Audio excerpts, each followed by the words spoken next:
think I've got everything. Okay. Yeah, let me adjust my aux by minus 0.1 decibels. I don't think.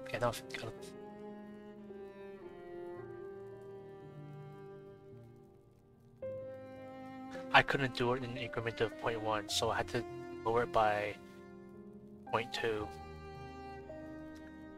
Not no one's gonna hear me. Anyway, this mod looks promising. Custom title page thing. Always a promising start. Glimmering Realm had that too, and well, I guess I shouldn't speak too soon because Glimmering Realm kind of sucked, and I'm going to be going over why as I go through this mod. But I took a look at, like, you know, the summary of this mod.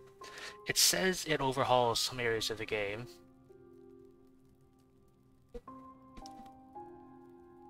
So, and by overhaul, I'm gonna assume they meant, like, they actually changed something, like, on the map.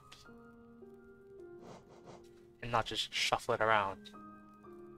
Also, they added some new charms, and that, I think it had some randomizer, randomizer compatibility. So if this goes well, I might do a randomizer with this mod.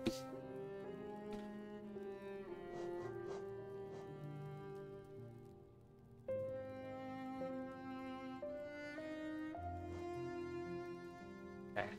Well, I thought it would just be on classic, but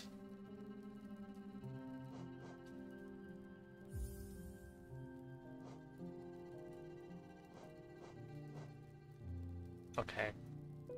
Let me lower my expectations a little bit. Alright, I gotta pick a skin too.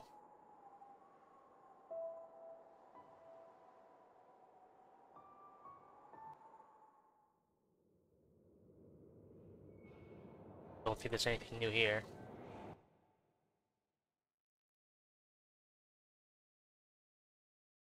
When I looked at the Glimmering Realm intro, like a couple days ago, it was practically the same, it's just a little bit worse. It's a little bit more like shitposty and memey. If I could summarize it from what I remember, it's just like, you find a note on the ground. Note says, "It's a good thing our king is sealed up because he's mad and he's insane. And he unleashed evil monsters everywhere." Fyrenest option.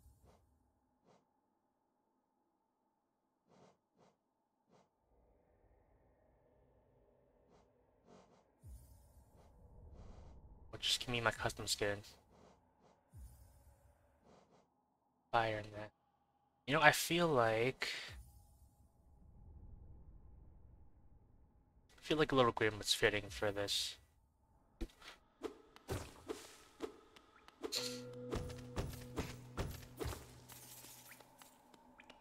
So, I'm gonna hope this mod is like, well, I'm gonna hope it delivers. But seeing how, like, the prompt to start a new save file was similar to Glimmering Realm, that gives me some doubts.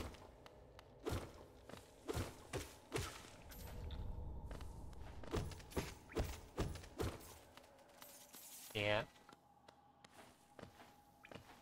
I was secretly hoping like this could be a hidden gem of a mod, but if I've never heard of it, like, it's probably not that great.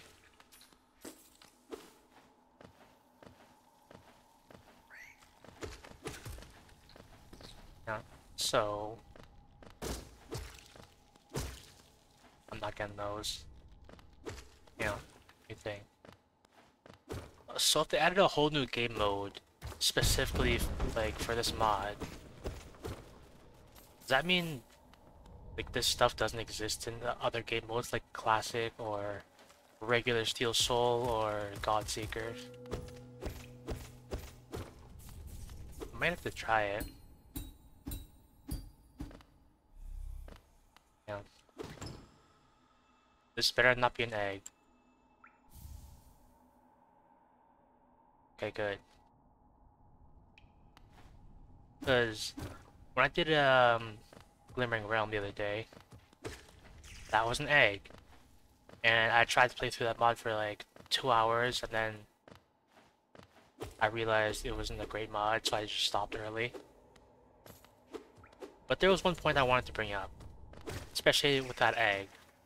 I don't think GG existed in that mod, so I think the eggs might have been completely and utterly useless. Which, -1 point.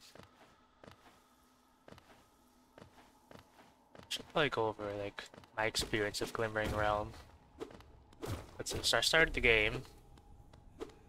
Like, the mod isn't advertised as no map, so I get it. You could advertise that and market it as something. It's like, oh, it's a wacky. You don't get a map. You have to explore. But I think that just makes the game a little bit just more tedious and frustrating. Especially as someone who has already played through Hollow Knight and is like very familiar with it. So I recognize each map, but I don't know like what it's all connected to. So that looks like a lot of charms. Everything looks really compressed.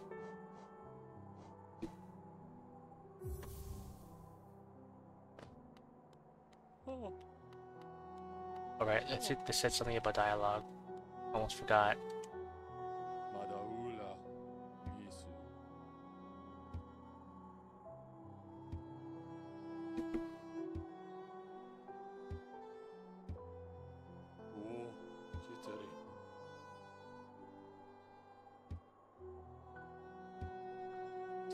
Well, they changed one word in it, I think. I mean, props for them for that. The well's not blocked off this time, so that's great. I don't have a map.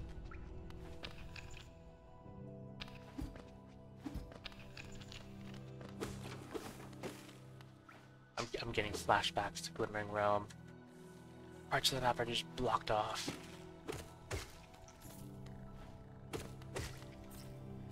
Oh, at the very least, they changed some things about this. I don't remember those like supports being there. So I think this is probably going to be better than Glimmering Realm because, as I've said before, potentially, I felt like Glimmering Realm was just lesser Hollow Knight. Like, the game was the same, except like the maps were shuffled around. The connections were shuffled around. Some areas just got removed entirely. A bunch of charms just got removed entirely. Functionality has been removed. Abilities got removed, etc.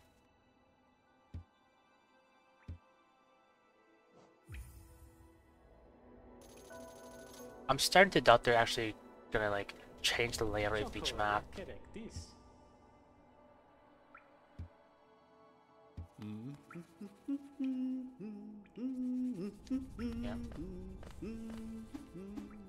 I think the final nail in the coffin, like, when I played Glimmering Realm, was when I eventually made it to this map right here after like 2 hours, because everything was shuffled around, and everything is all topsy-turvy. So I got here, and I just thought to myself, oh, it's one of the first areas in the game, like, oh, great progression. And then I got hit, and it did 4 masks of damage, and it just killed me.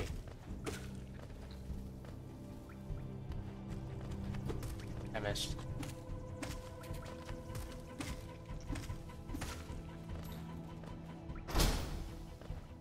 So, yeah.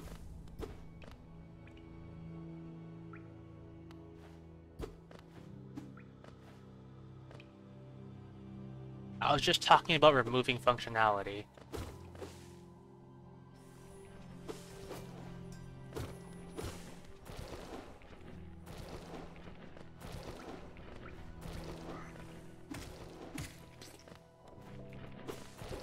You know, if I'm really not feeling it, I could just switch to Lethal Company. I had a thought a while ago, like when I first got Lethal Company, I thought if I'm just really angry and really sad, or like really pissed or something, what if I just play Lethal Company?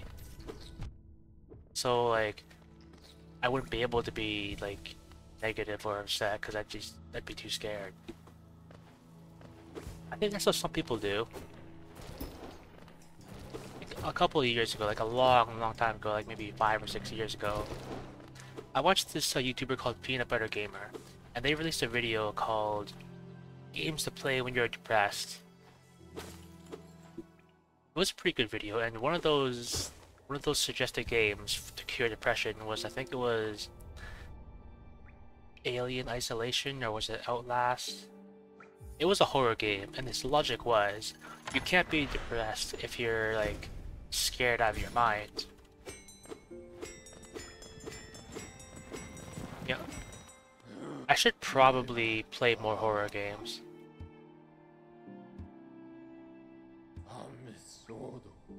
Just go open the stack station. Yeah. I should consider playing more horror games. I don't particularly like them, but I don't think I particularly hate them either. When I was a lot younger, like I absolutely hated them because I hated being terrified. I was afraid of being afraid. And that just made me more afraid. And then I grew up, and then, I don't know, my brain grew in a weird way.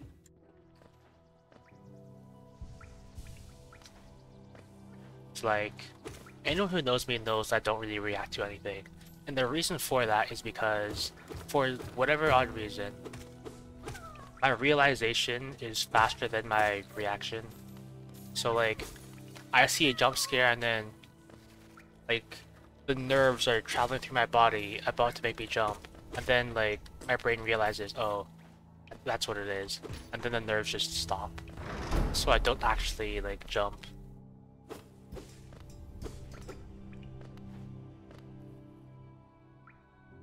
Should go by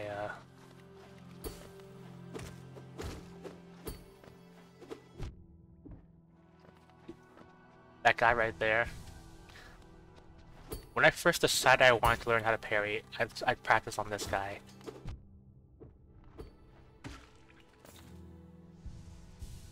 I guess it may or may not have paid off. I don't know where I'm going. Don't really want to go this way. Okay, so here's what I'll do. I'll go fight False Knight, which is going to be a breath of fresh air because I didn't even get to fight him in the Glimmering Realm. So I'm gonna do that and hope they didn't like massacre my boy in terms of game design. Like make him do like triple damage or something. It shouldn't be the case because this is the first boss, whereas in Glimmering Realm it would have been like, I don't know, the 4th or 5th boss. That, and I'd be skeptical anyway because they made an Aspid Hunter do like at least quadruple damage. I'm suspecting it might have been like a full 5 massive damage. It better not have been, but considering the quality I've experienced with Glimmering Realm, I wouldn't be surprised. I think I'm just gonna assume that they did that, and then I'm going to be irrationally angry about it and not express it. I dab. I can still dab.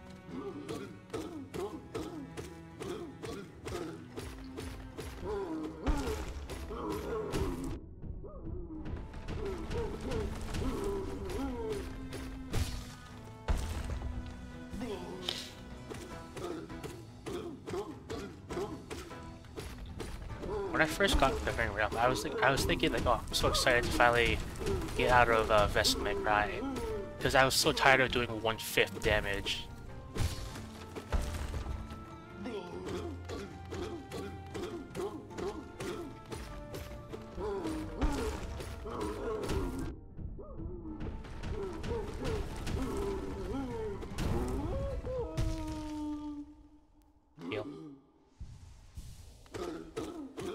no new surprises yet.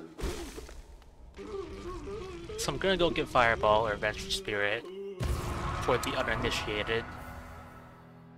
And then I'm probably gonna go check out Salubra. And by that I mean head down to the village and get Sly.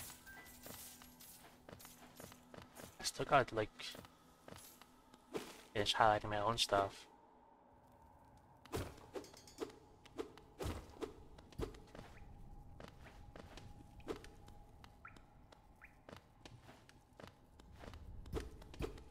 Not always there. I feel like this map looks a little bit different. Just be me though. Maybe I just never took a close look at it.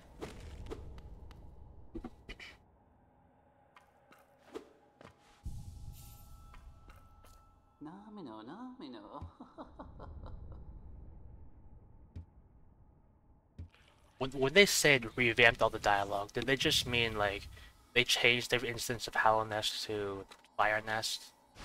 That's what it seems like so far.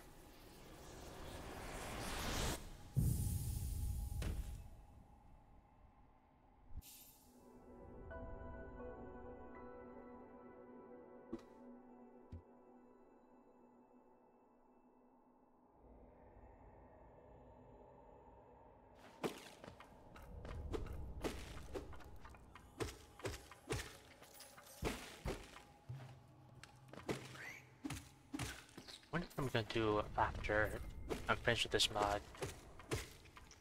Because I took a look around a bit, and I didn't see any other like mods that claimed to be game expansion mods. I think what happened was I've been spoiled by Pale Court. It's too good. Can I still do this thing?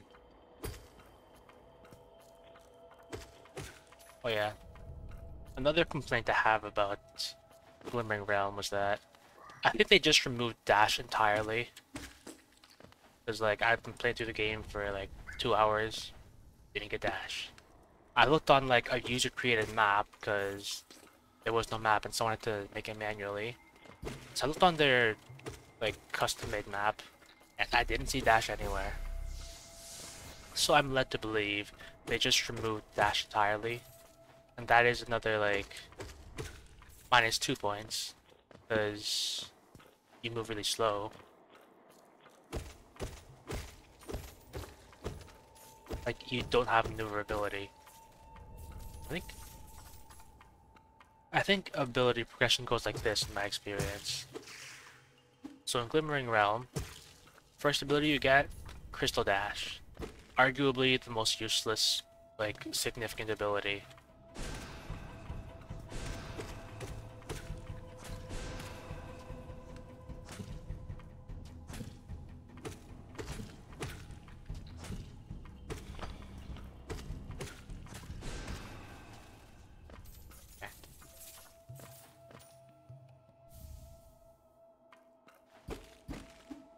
Mostly vanilla so far.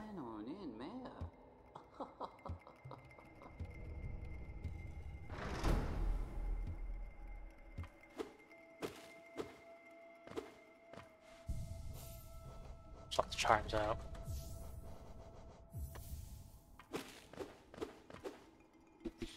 So, the reason I considered swapping this Tuesday stream and the Friday stream was because I originally had planned to do. Let me map this out. I originally planned to do start Outer Wilds on Friday, but then I thought that that's probably going to overlap with Luna's stream, and I believe Luna wanted, like, they were interested in watching, and if that's the case, I want to at least give them a fair opportunity to watch, so I considered it.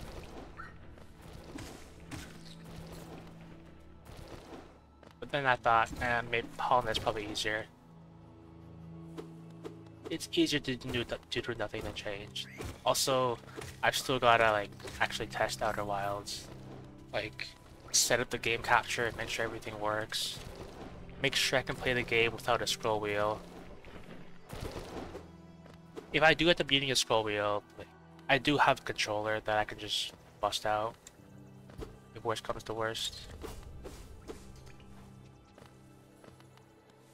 The Joy-Cons are a little, like, weird though. Like, it's not the best, but it works.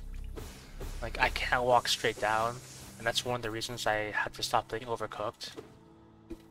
Because when I last played Overcooked, like, I had a bunch of stars and everything, but not enough to unlock new levels. And you could say I was stuck on, like, one of those lava levels where there's meteors and fireballs raining from the sky, and if you fall in the lava, you die for like 5 seconds. And you need really precise movement for that, because I couldn't walk on the platform to traverse. I would try to walk down, it would put me at an angle, and then I'd walk off, and then I'd try to correct it, and then small adjustments wouldn't work, so I had to correct more, and then I would just veer off to the other side. And it was either I had to go really slowly or hope that I didn't fall. And Overcooked is a game about like speed, so being slow wasn't really an option.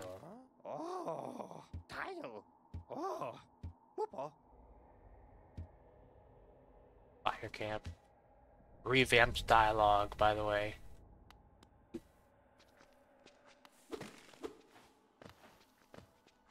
You know what? Hang on.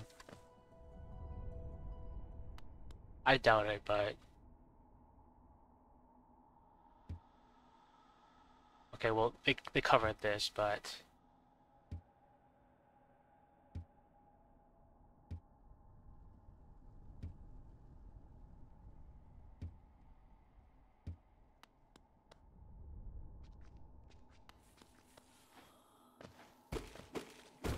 Okay. So now the plan is... figure out where I'm going, because I currently don't know.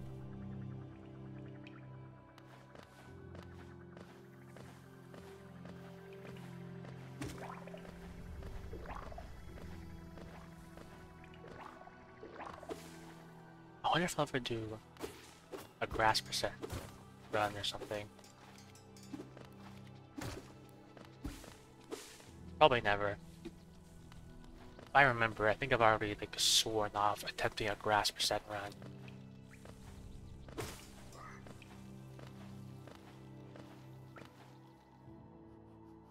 I think I did one time like attempt a low geo run. Not really a no geo run because I'm not skilled enough for that.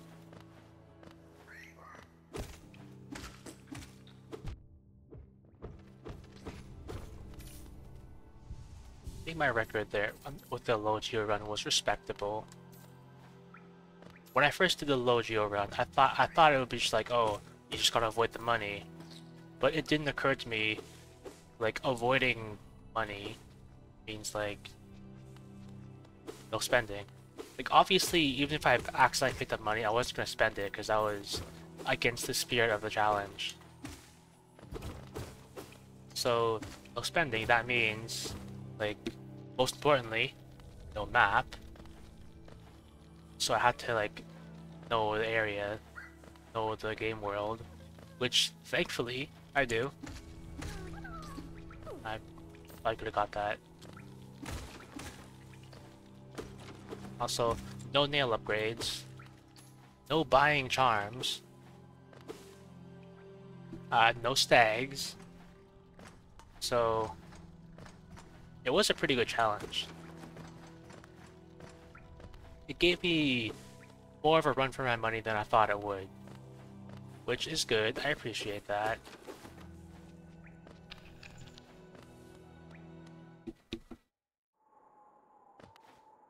So now I want to see, did they put anything new in the shops?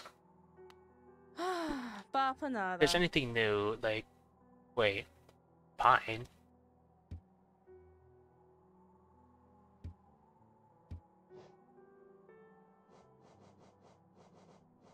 Here.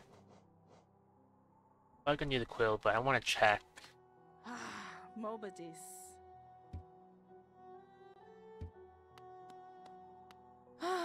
Bapanada. Okay. I just had to check if they still had the Bapanada. Because that's mandatory.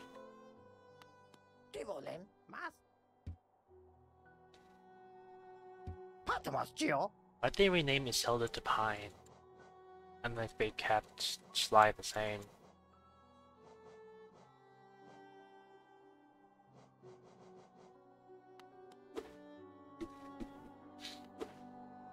Whatever. I'm gonna go buy the quill. Bapanada. Thinking about my low geo run, it's coming back to me now, like how much I took money for granted. Not being able to spend. Like, what else do you need money for? I guess there's a no dash slash, but it's not really super important anyway. Thankfully, the other two nail masters are like good Samaritan citizens, as I like to say, and they give you the nail art for free. I'm going the wrong way. What else do you need money for? I guess there's fuck. But that's also not mandatory. In fact, you probably don't ever need to do it anyway. Unless you want to do like egg percent run or something. Is that what it's called? Egg percent?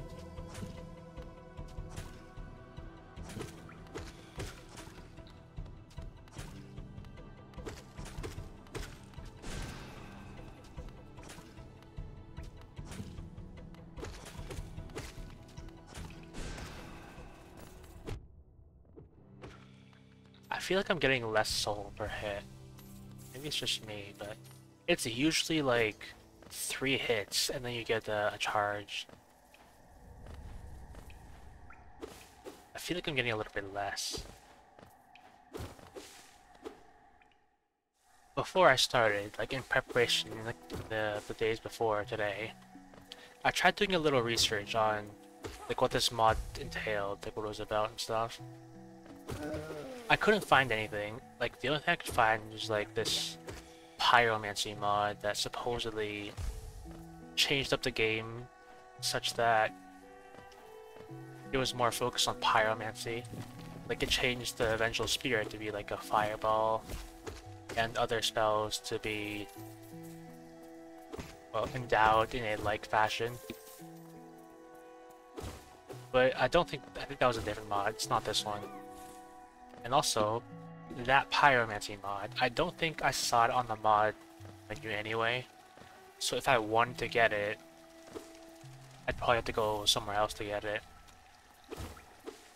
Which I guess I may or may not do, depending on how much I'm starved for new Hollow Knight content.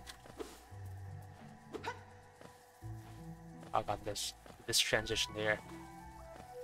This map here is my biggest red flag in the Glimmering Realm.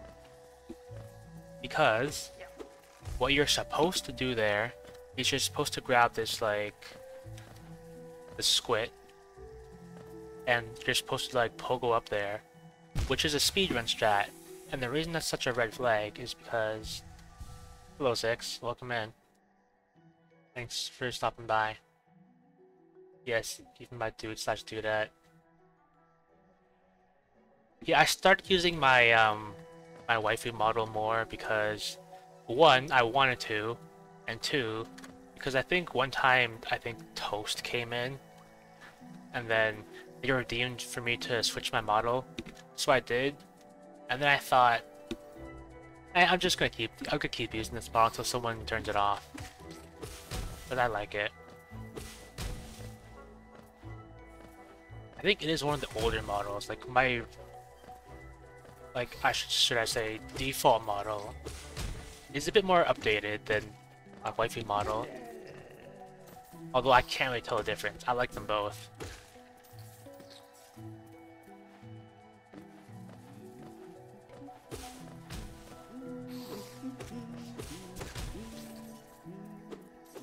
Yeah. I should probably go ask for the project files for these models. Because I'm pretty sure I'm not getting any additional support on this. So if there's anything I need to do, like, or customize...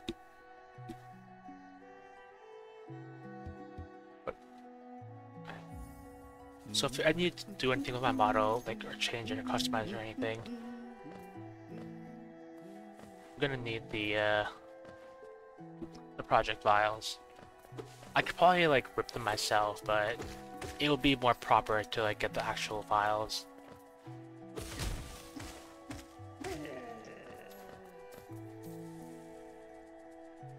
Yeah. I think I did try making my own VRun model, like with like some templates, and I do have one. Like, I showed it to Loon like a while ago, and I do like how it turned out. But it is a bit unrefined. It took me a while to make.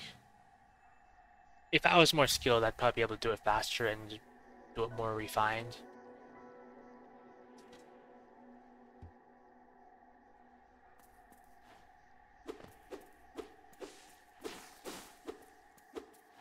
Also, the other reason I use my waifu model more now is because call it a superstition, but I think it would attract more viewers. You know? Like, there are guy VTubers who use female models. Like, I don't know if you've heard of Porcelain Maid, but he's one of them.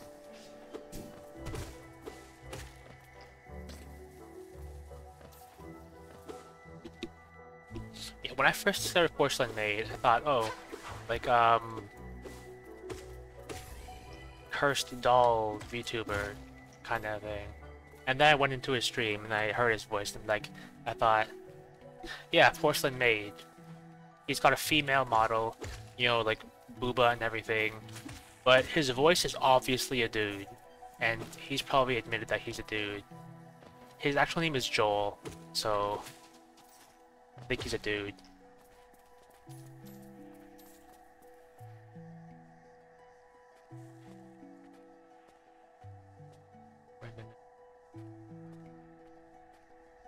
Oh yeah, gotta go around.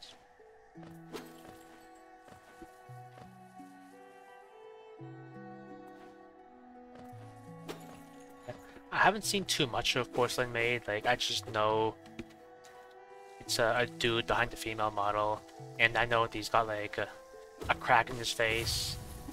Like that's a trademark feature. Facial feature. Yeah. I couldn't think of the word for a second. I could just think of like a cursed doll. But yeah, porcelain doll.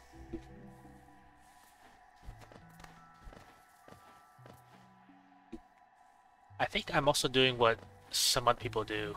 Like at first, without thinking about it, I thought it might have been weird for me to have two models. But thinking about it more, I think other people do it too. Especially in the Vocaloid scene. You've got Miku, Kaito, which I guess is a lesser example. But the better example is, you know, Rin and Len, Kagami Rin, Kagami Len.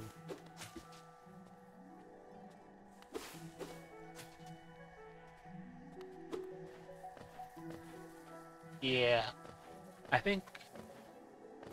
thought about it a little while ago. I thought that maybe I shot myself in the foot a little bit by making my model literally a regular person.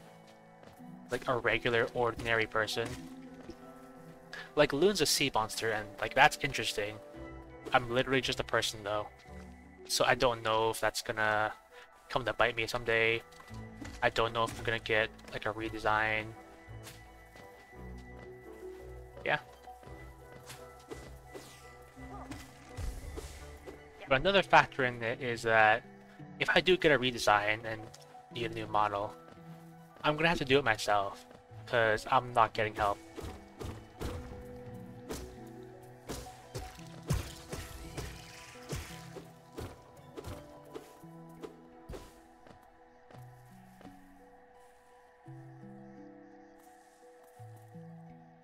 Yeah.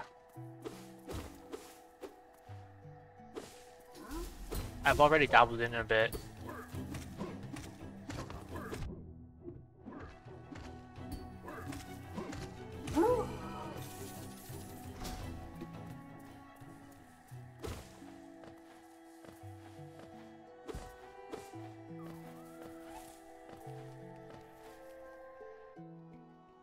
Yeah, like, I think I have a model. Like, I could show you what I've made. Like, take a moment, like, see if I can, like, bring it out. I don't have a BRB screen yet, so I can't go back to the starting screen.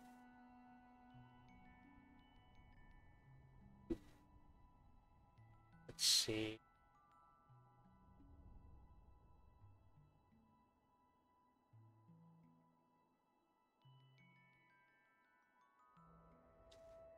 Took me a little bit of work to, like, you know, like, rig it too.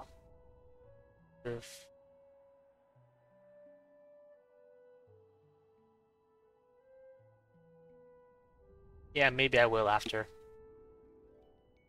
See if I can just load this in.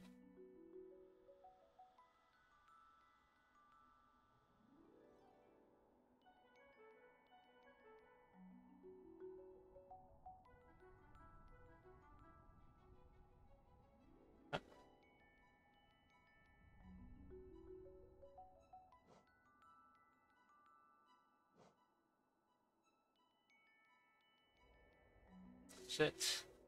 Hang on.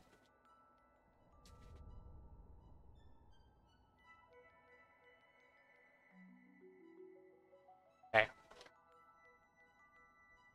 Just move that back. So, this is the model I've made myself. The hardest part about it was like rigging like the shoulder bits, because I had to make them as hair. So I had to disconnect them from the head, attach them to the shoulders, and that took a while to learn how to do.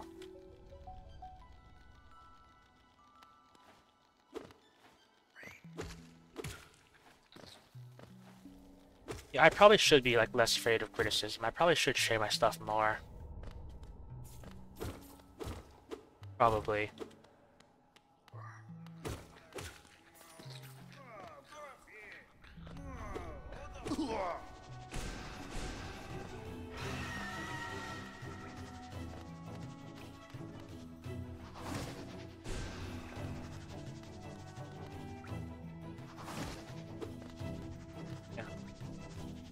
This was based off of like my character in an MMO I used to play.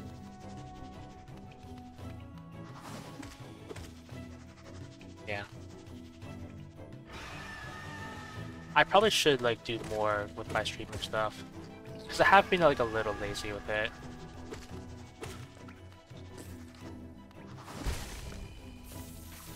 Like, I still gotta make a BRB screen.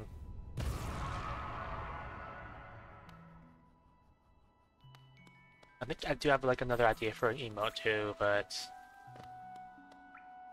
whatever emotes I get, it's probably gonna be mostly for me.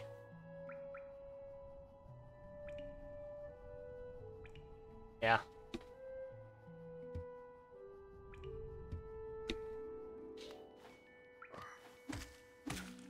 Yeah, I based that off of one of my favorite outfits in an MMO I used to play. It is an older like outfit, but it stuck with me and I still like it. I don't play the MMO anymore because, well, it's been a long time and I think it's served its course. Yeah.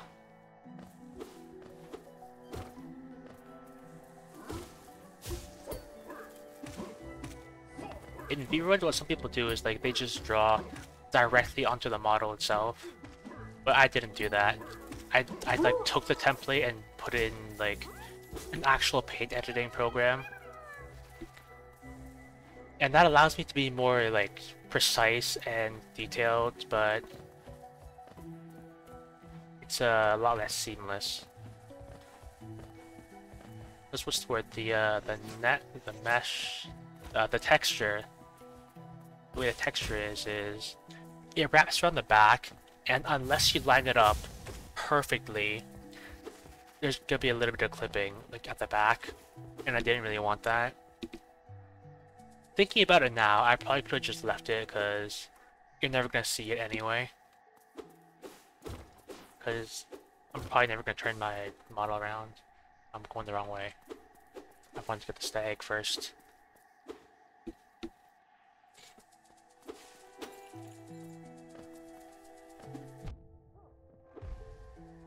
Actually, I did talk with Loon a bit about like a redesign and like some new lore and stuff. Yep.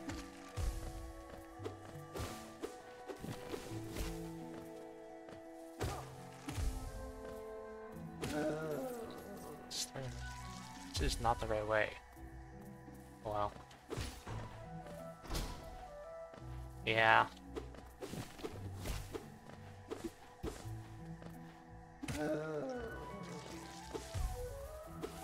I think Loon is smarter than they seem, which sounds like a bit mean, but I mean it in the way that like you don't really look at someone and think like, wow, that person must be a genius, right?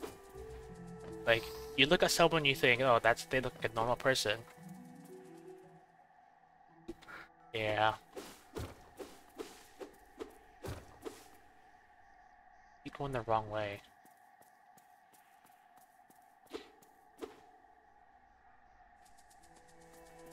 Wait a minute.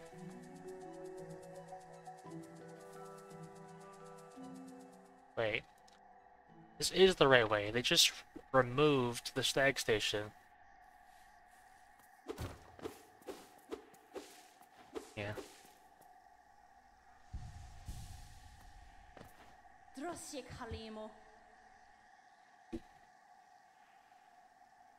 Yeah, you know, special interest. I totally get the whole special interest thing.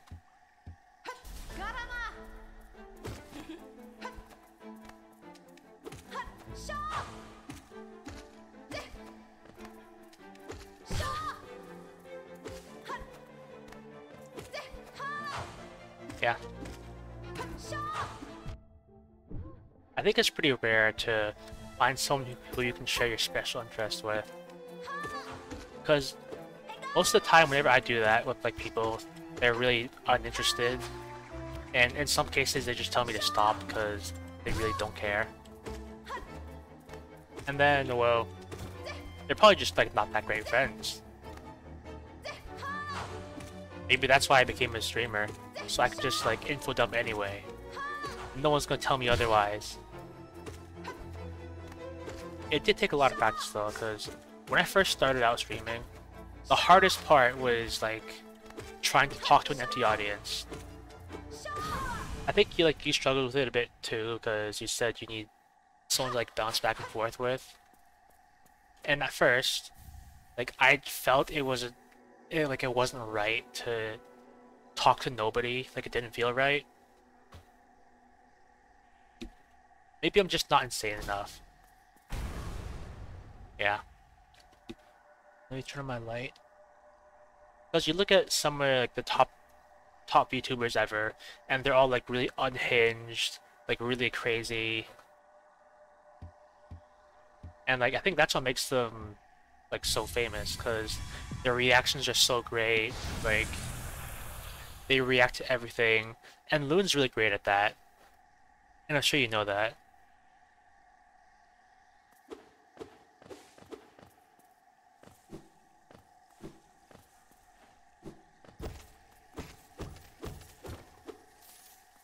Yeah. It's gonna sound weird, but thinking about it, I wonder if I know who I am, like how I describe myself, because I've definitely changed a lot. Like, of course, naturally you get shaped by the people you surround yourself with, but I think in my life I've been more susceptible to that than other people.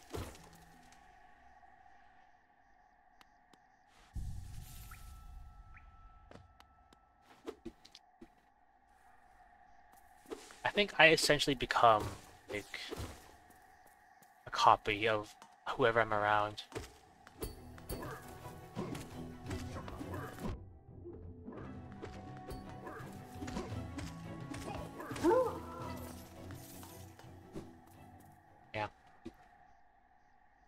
What was I like when I was a kid? Actually, I think the reason why I'm so quote unquote impressionable is because it may or may not surprise you to know that like I didn't have like 100 friends growing up. But, like I was the kind of person who always had like one or two really close friends, and then I'd be like I'd imprint on them and I'd become a copy of them. So I was like one of those kinds of people. And a lot of the time, like, they've not been around, so I've had to like find new people and also imprint on them. Like learn how to act, like learn what they want. Like, you know?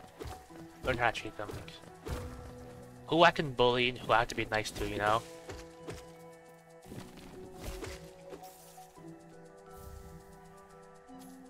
Yeah. I feel like it's kind of the same with like how I treat some streamers. Like some streamers I frequent a lot, I'm totally nice to. Like I'm a saint in their chat, and then other streamers I'm like, I'm a troll, I'm a devil. Yeah.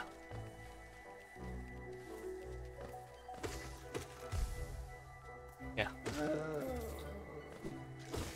Just recently, yeah. Yeah, just recently, Loon has described me as a little shit. And I was surprised hearing that, like, oh, like, I don't mind being a little shit. Like, yeah. But it made me think, like, oh, like, I gotta disguise it more if I want to, like, pass by. Like, I totally act mischievous. I wouldn't know if I don't know if I'd say I'm a little shit, but I'm definitely mischievous. Like, this morning, literally. This morning, I woke up and it snowed, so I shoveled the driveway. And you know what I did? I went out to shovel my driveway, and I saw my neighbor had like the trash bins out and the recycling bins.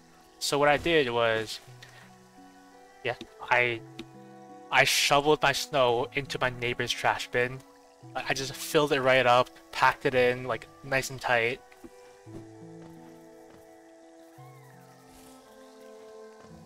Like, people would probably describe that as like a dick move or like at the very least mischievous. I can definitely agree with mischievous, but hey, I'm just having fun in the snow, okay? And by having fun in the snow, I mean filling my neighbor's trash bin with snow. I mean, they didn't have to handle it. Whoever like was collecting the trash had to handle it.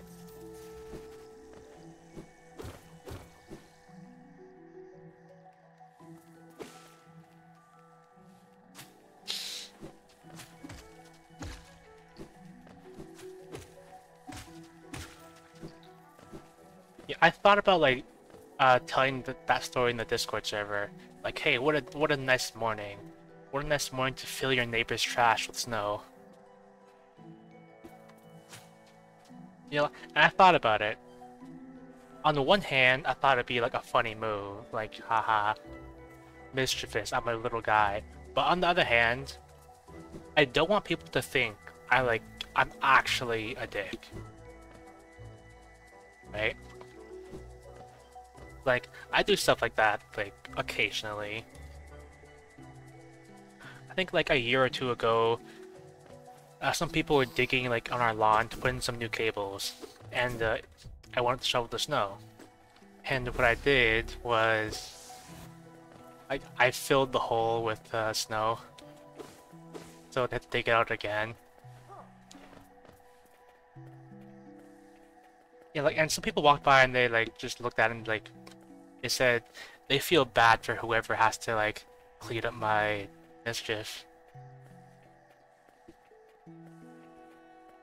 They must how to be a terrible person, like within acceptable limits, probably. Sure. Let's go find Salubra.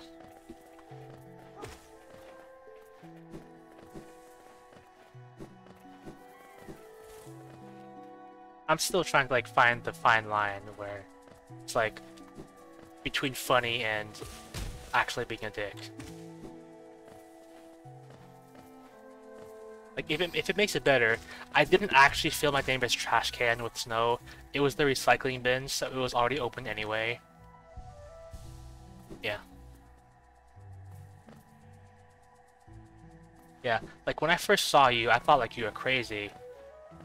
I'll tell you this, like when I first saw you and before I knew anything about you, like I was saying to Lynn, like, well man, this Six guy's kind of crazy. I don't know how you deal with him. But I think I get it now. One, Lou's a masochist, so... And two... Well, I don't know two, but I get it.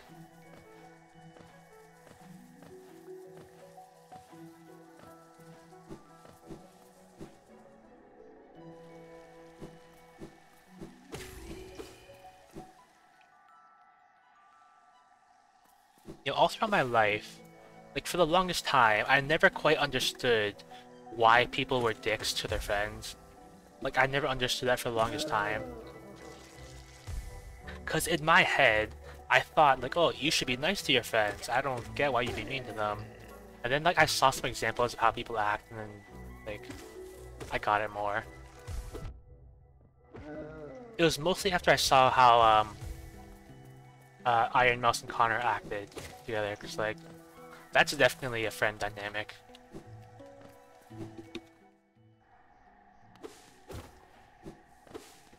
It almost made me jealous. Like, when I first saw them together, I thought, wow, I want a friend who I can, like, who I'm allowed to bully like that.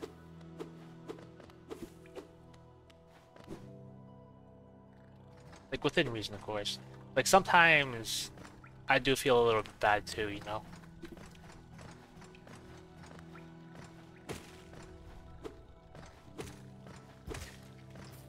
I think a lot of the time, like, my approach to, like, breaking the ice and meeting new people can be a bit questionable. Like, not really in a super bad or offensive way, it's just like, I don't know what to say, so I just say, like, most random stuff. Like, a recent example of this is, a couple of days ago when Loon was playing, Slay the Princess, and we had planned to, I think it was have a game night together and play some games together. And, like, I was, like, trying to eat dinner and trying to shower and everything. And, like, get ready, because, like, you probably know this by now, given how I act, but I'm always super happy and super excited to, like, hang out with you guys and play games together. Like, whatever you plan, whatever you set up as a group night, I'll be there. I want to be there. Like, count me in every time. So I came back, like, after getting dinner and showering, like, Lulu was still playing, and they were, like, an hour over. And, like, I jokingly said, oh, wow, if I had known you were going to take this long, I would have taken my time a bit more. And that was just, like, an empty comment. And I don't know if Loon, like, took it the wrong way. Because I didn't expect a response, but they responded, which I guess makes sense. I think I sounded like a bit confused or anxious. And then I felt like a dick, because they were like, Lynn says, oh, I'm sorry for enjoying the game. And the card was there, and there was like, shut up, Bri. Just ignore him, Loon. Didn't know what he's talking about. Yeah, like last night, I kind of called it. Like I said, I don't think anybody's coming in, but we'll wait and see anyway. And then, like, you just disappeared randomly. So I thought, okay, nobody showed up. I guess this is just gonna be it. Well, we tried.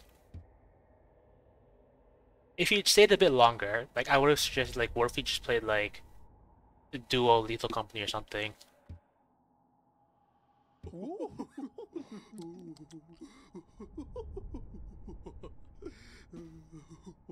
Yeah. Yeah. I thought you just left. Like I was just thinking, oh, it's just gone. Like it could have said good night or something, but oh well. Yeah, maybe I should have checked like the AFK channel. Maybe you got put there or something.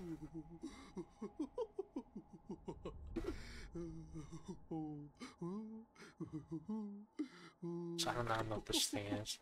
This thing looks like Soul Eater.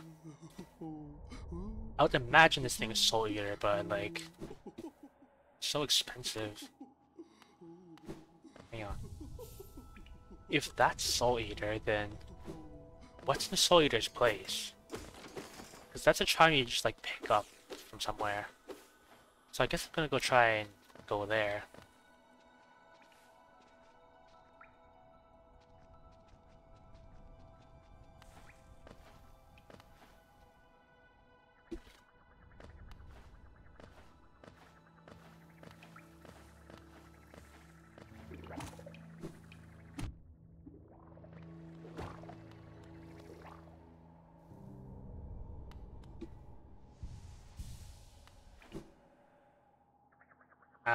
Well, if it makes you feel better, there was nobody else. It was literally just you and me for like 2 hours and no one else came.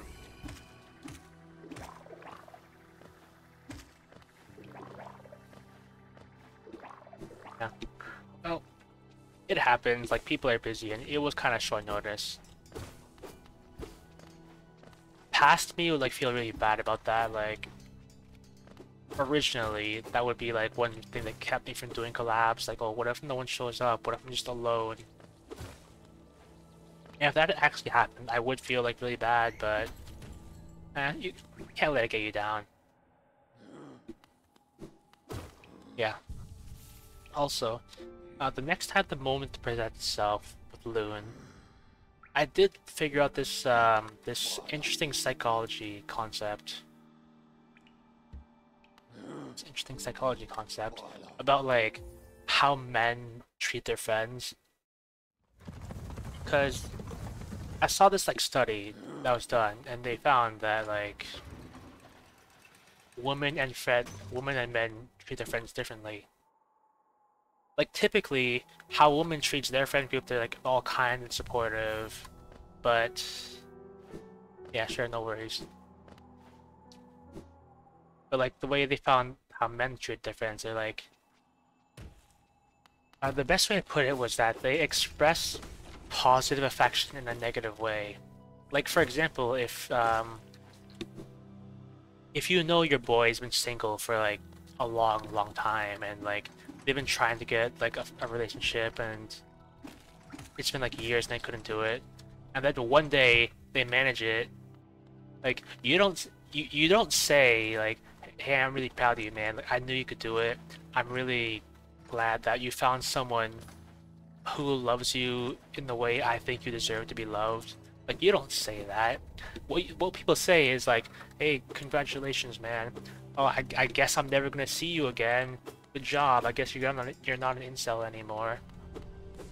Like, oh, I feel bad for whoever has to deal with you now. And they say stuff like that with a smile on their face. And that's how they express positive affection. And I want to bring that up to Loon sometime and see what they think about it. Because when I thought about that, like, I thought it was really interesting.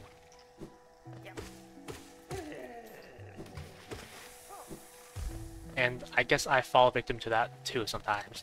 I try to like say what I mean because I think it's healthier to not beat around the bush and just tell people exactly what you think and exactly what you mean.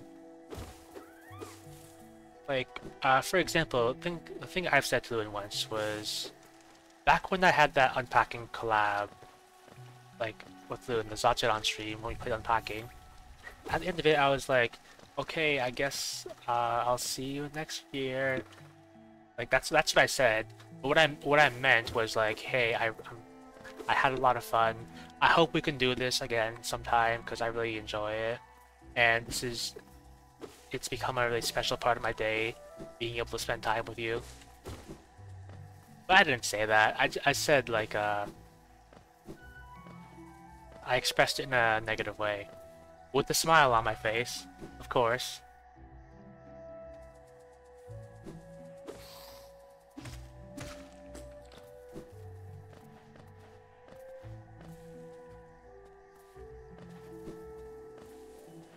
Yeah, what's your take on that?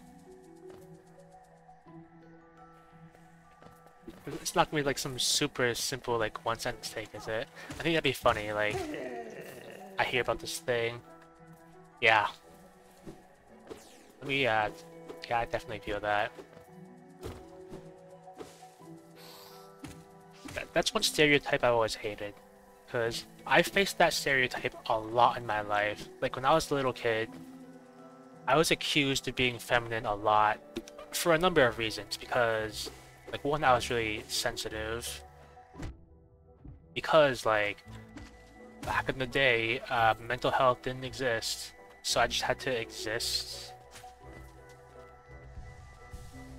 Yeah. So back then, I just had to exist and just live with whatever I was dealt.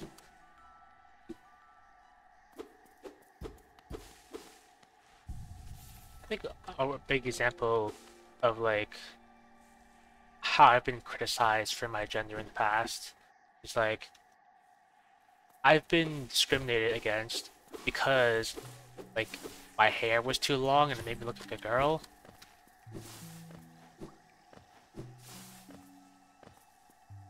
I mean, at the time, I thought, like, that's kind of ridiculous. Like, why don't you just have what makes you happy? But as a kid, like, I was very nonverbal, and I didn't have the words to express that.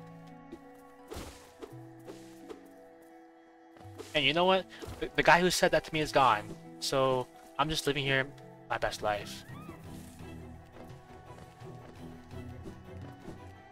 And it's now, like, semi-well known that I'm really proud of my hair, and, like, as Loon said, it's an interest. And I guess I'm not shallow.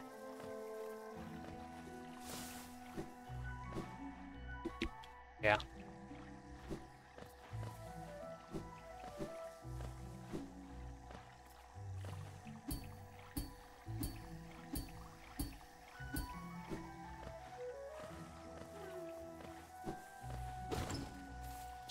Big money. Yeah.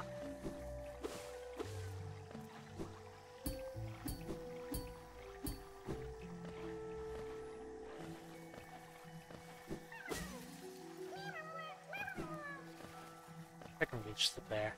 Oh, I can't reach it there.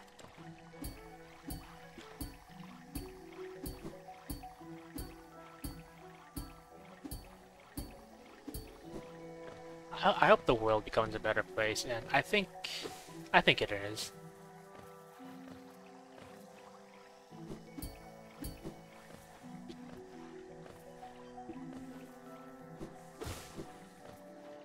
Yeah. I think I've heard some people talk about why they think, like, this generation supposedly, like, failed so badly. And, well, the talk was delivered by a motivational speaker, so I guess regardless what they were gonna say, like, they knew how to make it sound good. And also, like, on the video, like, a lot of people were criticizing him, and the video had a lot of dislikes. So maybe he didn't know what he was talking about. He was just talking out of his ass.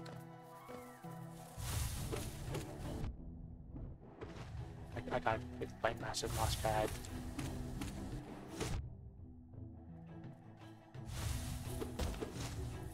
It's a good thing I can heal. Yeah.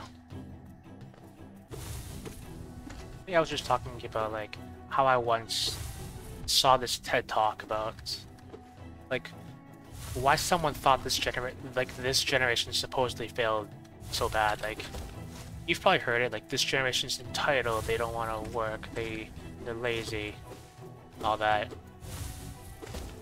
I think, the presenter was Simon Sinek, and the talk had a lot of criticism and a lot of dislikes, so maybe he was just talking out of his ass and he didn't know what he was talking about. Yeah. But I think it really boiled down to this.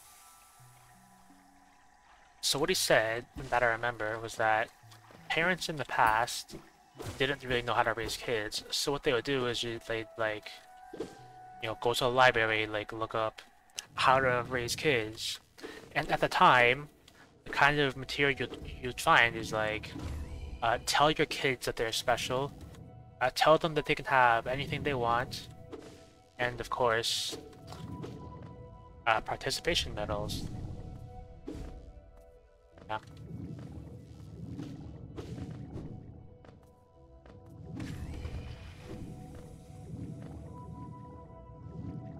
From what I remember, you seem to like arguing. I think I can get that. If I was like a year or two younger, like a year or two like younger me, I probably wouldn't get it, but I think, yeah, some people just like, want to discuss, you know? I think I felt that too, because sometimes, so I love games, right?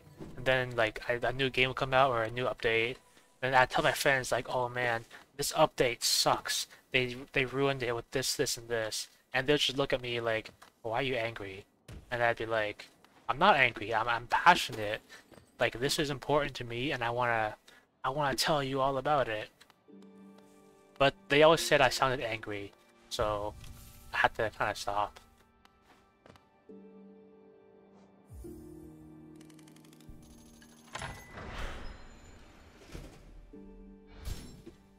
I think we briefly went over like my stance on the trolley problem.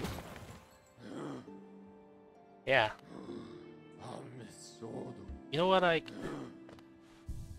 like, sure, maybe being angry isn't like, it's not a good thing, but I think it's good to be passionate, because I think being passionate shows that you're human. So like, I want to see you feel something. It's a common joke that I make about myself that I can't feel anything. And, well, it is a joke, but there is actually some truth to it. Fun fact, I actually have, like, some nerves in my body are dead, so if I say I'm dead inside, that's kinda actually true. Okay, well, my answer to the trolley problem is, like, it has a lot of assumptions.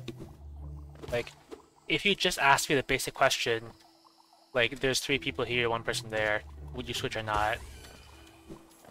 There are a lot of assumptions that you're probably not hearing. My assumptions are like this. I can identify every single person on the track, and I can tell that nobody on the track is someone I know or like. I'm also assuming that they can't see me and they don't know I'm there.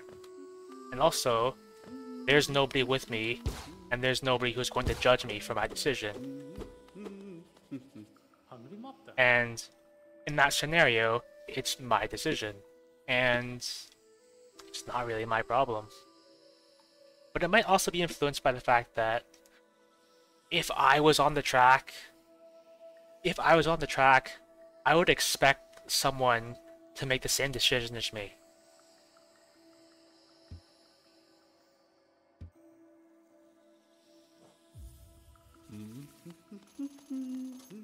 Like,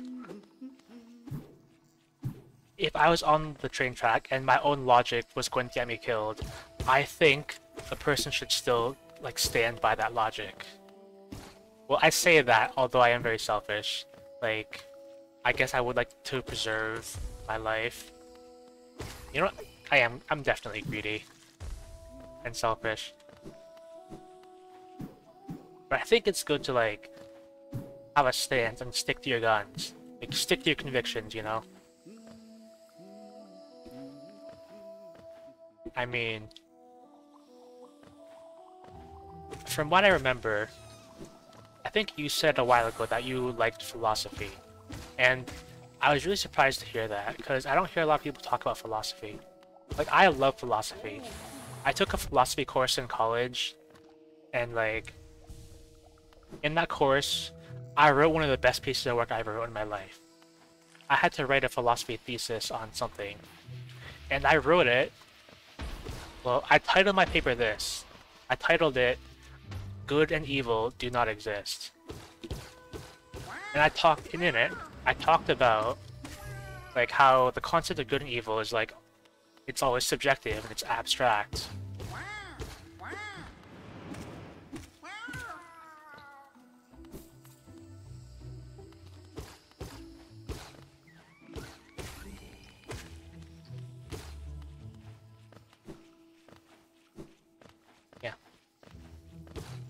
there's always a but. Like, what if the person on the track was like a well-known criminal or something?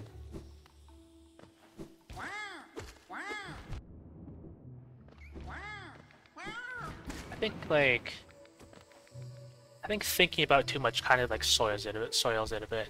Because like, if you switch to save more people, are you gonna tell that that person like you are less valuable than like these 3 people? Because people say like all life is equal, like, you know, all lives are important. But if you live by that, and then like you're in a situation where you can like switch or not, they kind of make a decision. Like, do you like stand by that baseless logic, or do you like act on your own?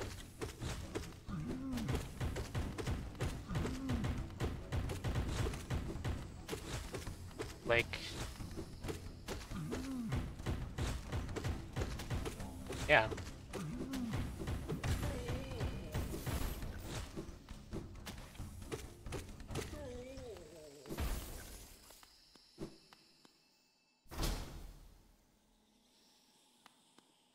Okay, okay, there is another variation of the trolley problem that I saw that's really interesting. It's called like the prisoner's trolley problem. Let me like pull it up.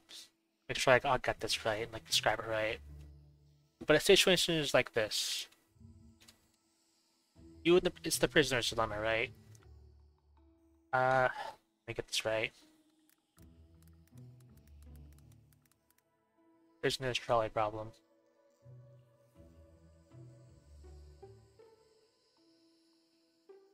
Alright. I'll let you continue and I'll do my thing like after.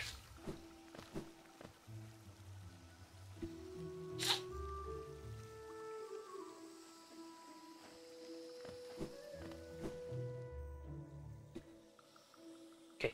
3 on a track versus 1 on another. And by that you mean like I get to ask 1 question about it. And so like, okay. And whatever question I ask, I will get like the correct answer, like the answer that I need to hear, right?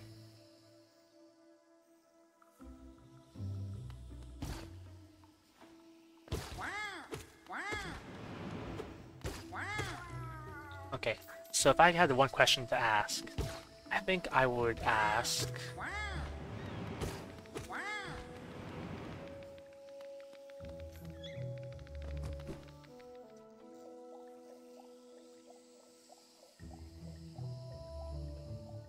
Oh, so it's not just like an answer from God, like the people on the track are answering the question.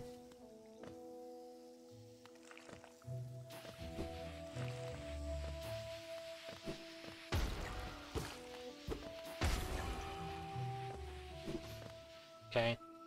Well, okay. What I'd want to know is, I'd want to know if any of those people on the... Wait. Do I know, like, who's who? Or, like, do I know this guy's the one guy and like these 3 are the other 3?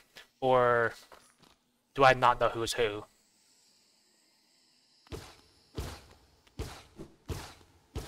Because what I want to know is if any of those people are important to me. Or important to anyone, like, who's close to me.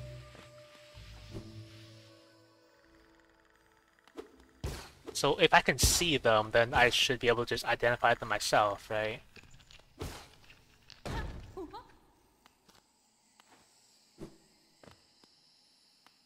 If I can see and identify them, no one is known to me.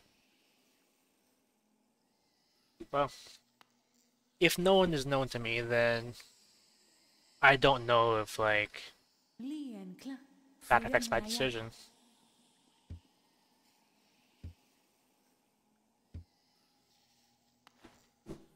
If I can confirm that no one on the track is, like, known to me, I know it's, like, it's no one I know. I don't know what they could say that could change my decision. Like, they could say, like, oh, I'm a millionaire and I'll give you, like, $1 million if you save me. anyone can just say that, right? Like, they could lie.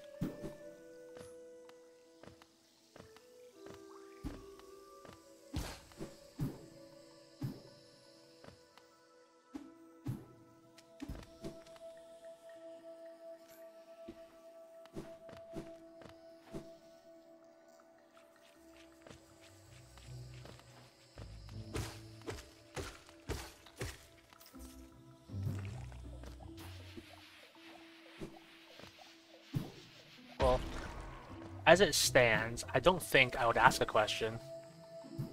I don't think I need to. I don't think there's anything I could ask that would like change my decision.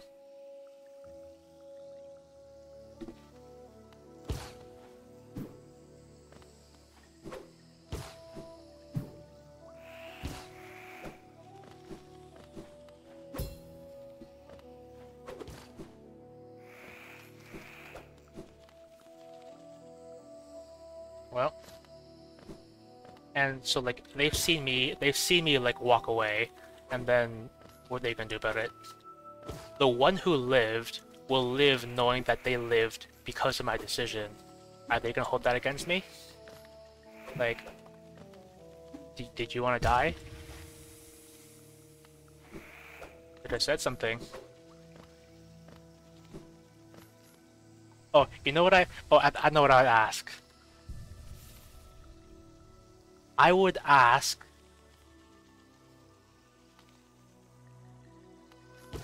Oh, so like other people could like come back and know like that I didn't switch for them.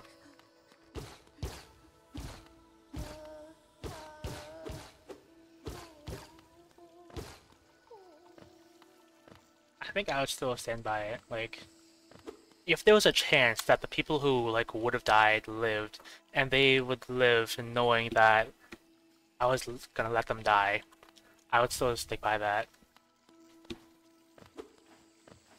Because like, in a court of law, like if someone tried to sue me for that, like it would probably go like this.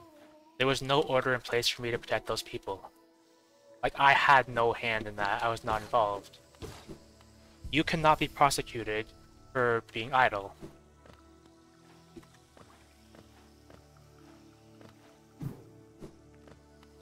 So originally I'd be asking like ask a question, but I guess you could technically say this is a twisted thing. I would ask the four people if they thought, like, what they think I should do. Do they think I should switch?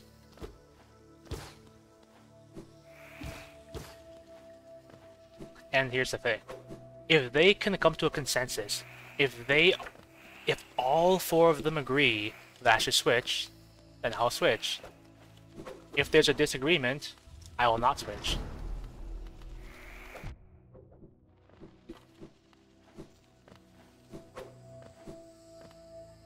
Technically, it saves me making the decision.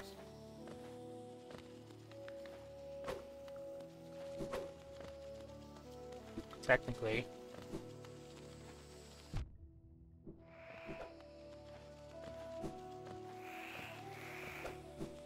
I feel like you're learning a lot about me today.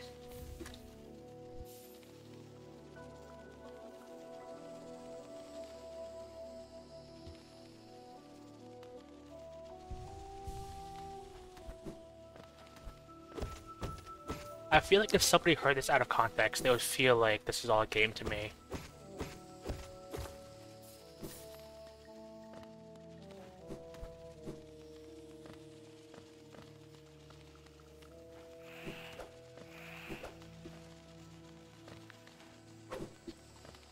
Maturity.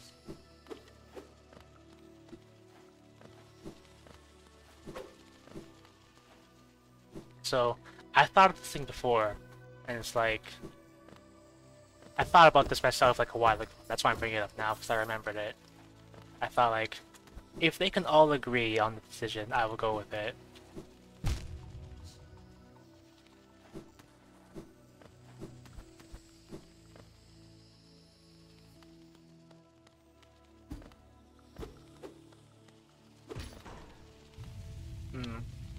Okay, well maybe...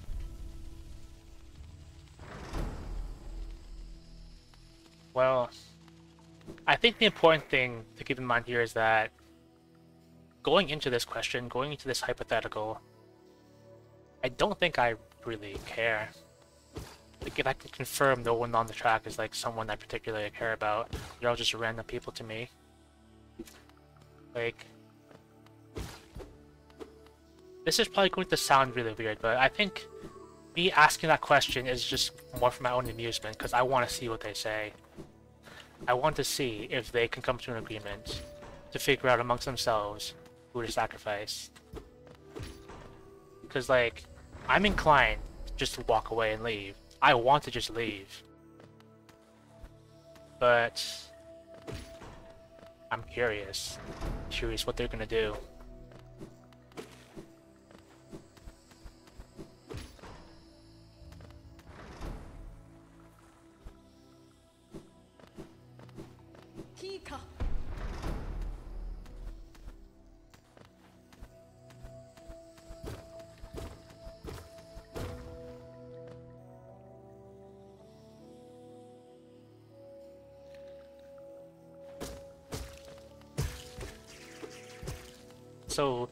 So they don't know who is gonna get hit, and I don't know either.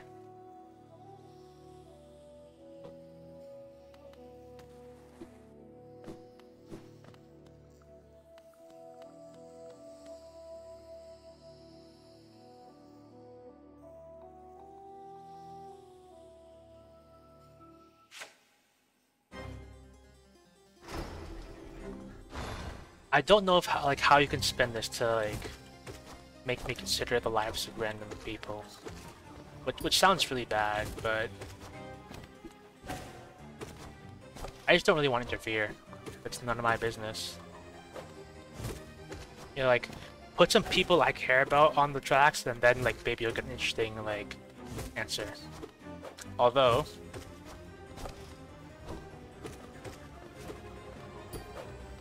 Although in fairness, and to like not be a dick, I'll answer, like if you do that, I'll answer the question if everyone like involved in the question is present and would like to hear the answer. Because like, I totally agree. When I was a kid, I was a total dick. When I was a kid, like, oh, I definitely assigned value to like people. Like, oh, I like this person better than this person. And like, definitely as an adult, like, yeah, probably don't do that. Or at least like, you can, but like, don't act on it.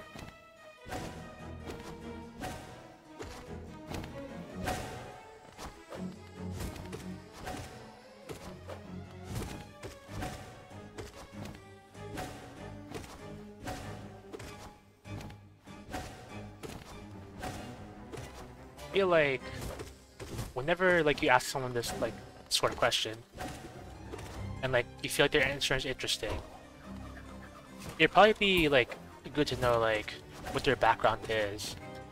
Like Yuzix, you probably don't know like what my background is. You don't know like what my upbringing was like.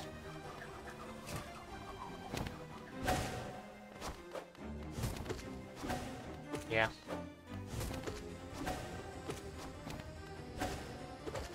Yeah. I think like even if you don't know it, you definitely assign value to people like subconsciously. Like maybe you don't know, but like the ranking is there.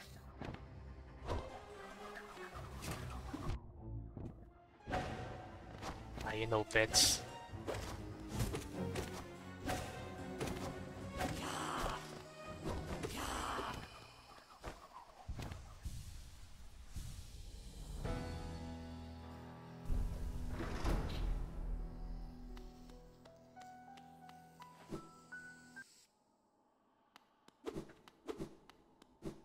I would describe myself as like a mostly selfish person, at least like especially when it comes to like people I don't know.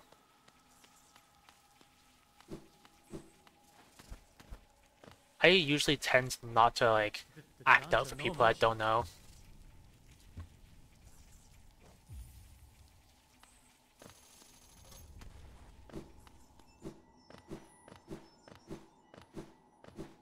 So like, I don't know if there's like any situation where like I would sacrifice myself for like random people. But there are people who I would sacrifice myself for. Like there have been people like that in the past.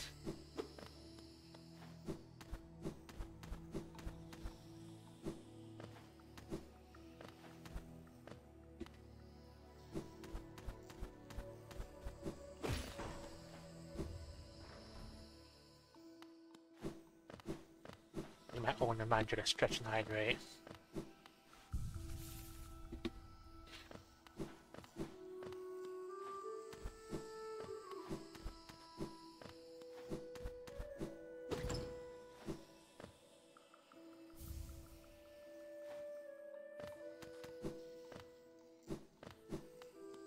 Alright, I was gonna bring up the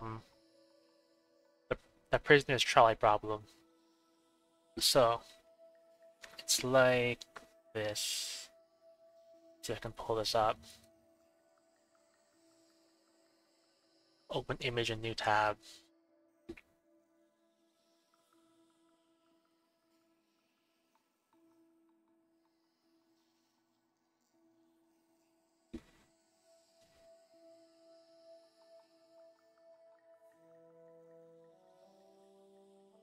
Okay, so altruism. Altruism is like doing good for other people for the sake of doing good and not expecting anything in return, right? Anyway, the prisoner's trolley problem, it's like this. A trolley full of your loved ones is heading down the tracks and will hit another loved one. If you redirect it, it'll hit 3 strangers, but all of your loved ones will be fine. However, there's another person on the other side of the tracks facing the same problem. If you both choose to redirect the trolleys, they'll crash in the middle, killing almost everyone. The least amount of people will die if you do nothing and allow a loved one to die. The best case scenario for you will occur if you pull your lever and the other person doesn't. The worst case scenario will occur if you both pull your levers. Yeah. So, what I would do in this situation? Well, ultimately, I guess it depends on like who the one is. Like, is the one really more important to me than like everyone else on my trolley? In this situation, with the data I have, I think I would not switch. I think I would just take the one loss because I definitely don't want to risk like like a big group of my loved ones like dying.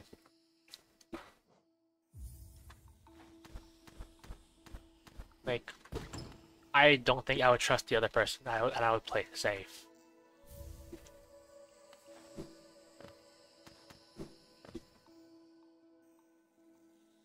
The one should be the favorite, the most important to me.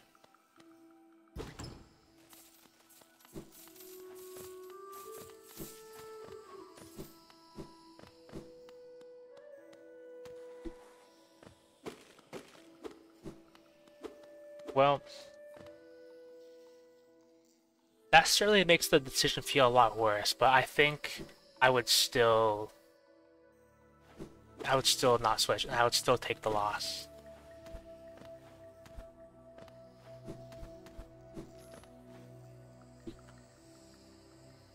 Because, like, losing, like, all my, well, I guess maybe not all my loved ones.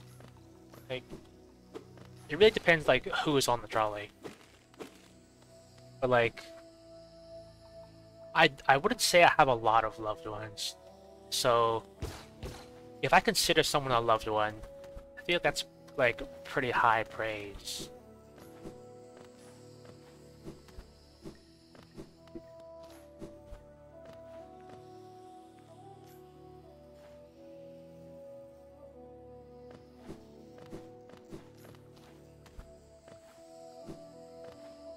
I think I would still not switch.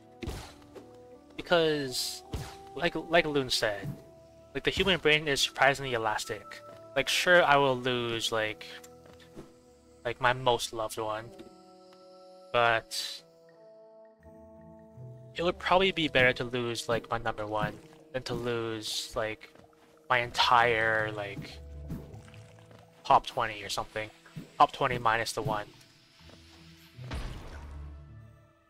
Because like even if I needed support, even if I needed like help and care, there's only so much one person can do, right?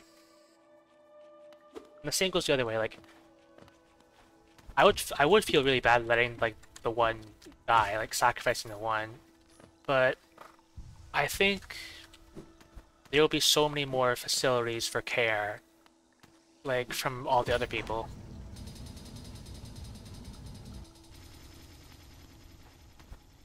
Even if it's not close, like even if it's like I love the one like 100 times more than like everyone else combined. There's only so much one person can do.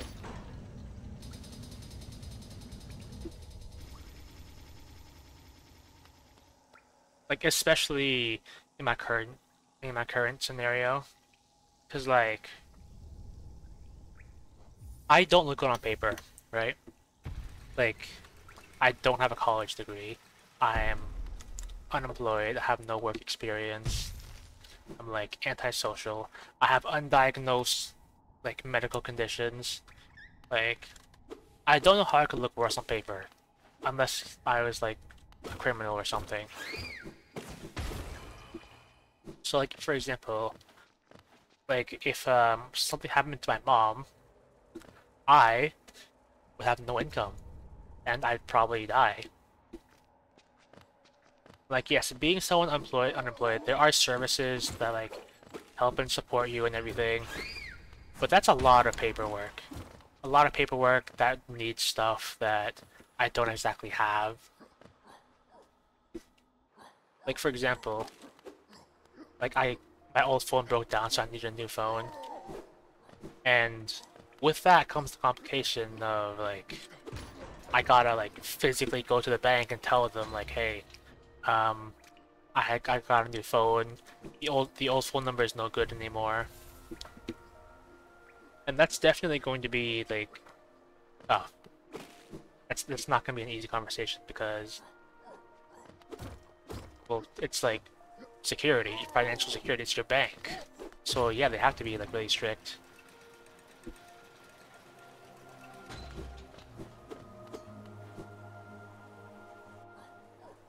So yeah,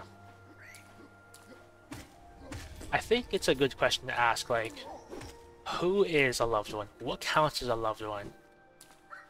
Are we talking about like on a spectrum between like my chosen family, my found family, the people I've sought out and chose to spend my time with and chose to like be around, and then the other end of the spectrum is like estranged family who like I never talk to, they never talk to me, I don't really like them.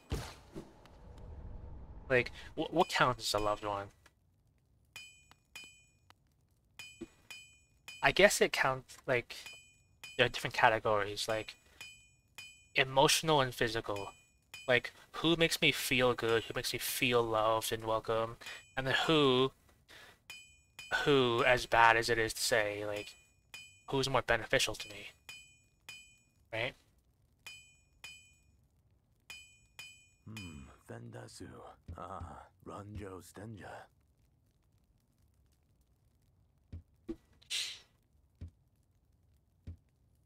Give me my upgrade.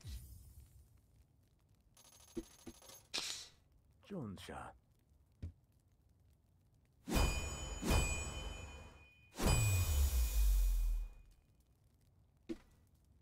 Garadel Akari.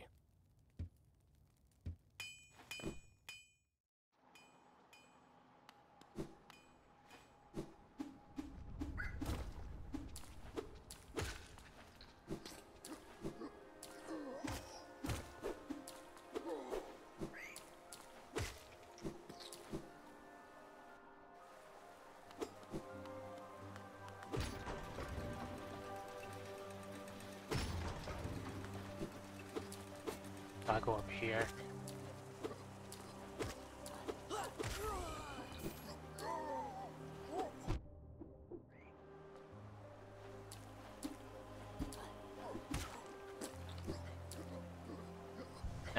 someone just came home, so I might have to be like a little quiet right now. I think one of the reasons why I started streaming earlier was because like if I stream like at night, like at 8 p.m. like I usually do, like it will be nighttime and I'm not home alone, so I have to be a lot quieter. But like if I stream earlier in the day, like I'm alone, I can do whatever I want, I can be my true authentic self. And I think that's the play. I think at least for now. At the very least, until I found myself on a map.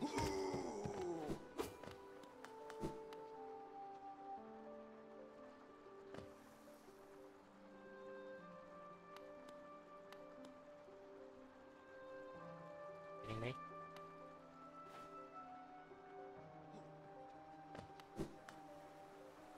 Why? Why would they do that?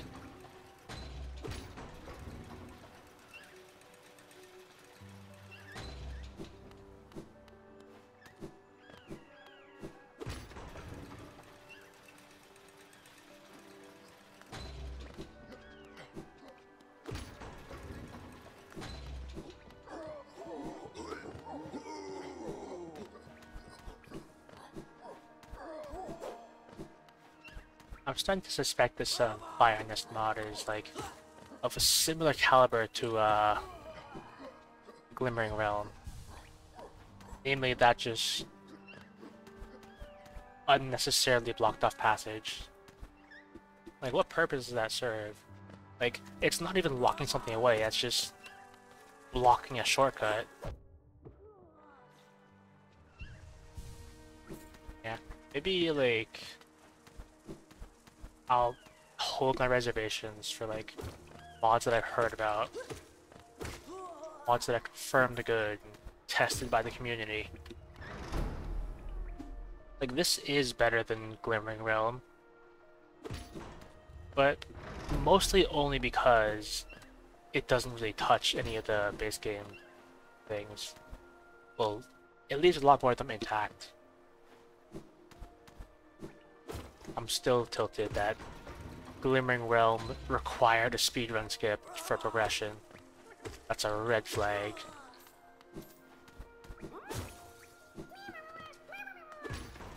For as good as I am at Hollow Knight, and I tell people I'm a speedrunner, I don't actually do speedrun skips. Like, a very common trick is like, shade skip. But I don't actually do shade skip, ever. I've never even attempted it.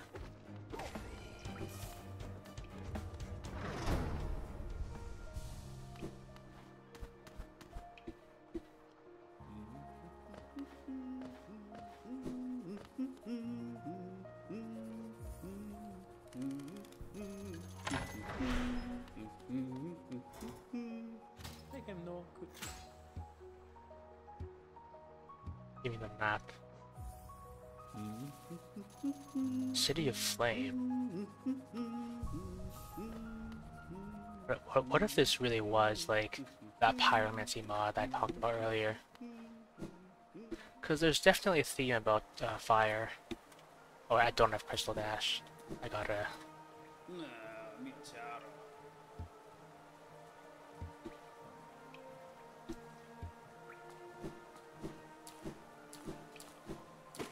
I should get like more emote mods, just for fun.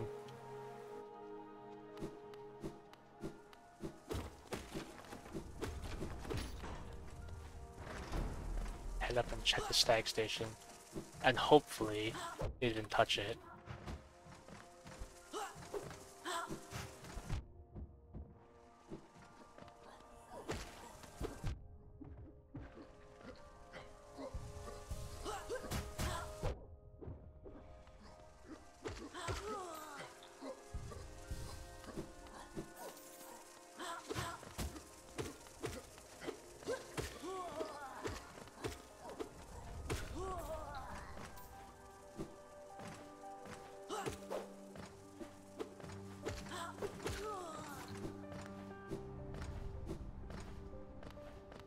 I wonder if I still have, like, that old philosophy paper. I hope I do, because, like, even if it never becomes relevant again, like, I like to hold on to it as, like, one of my finer works in life.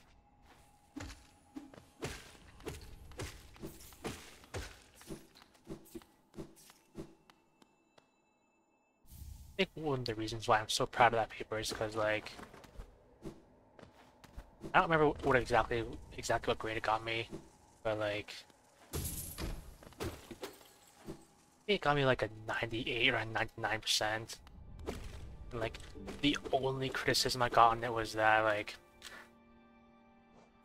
they didn't like my title, and I didn't double space my paper.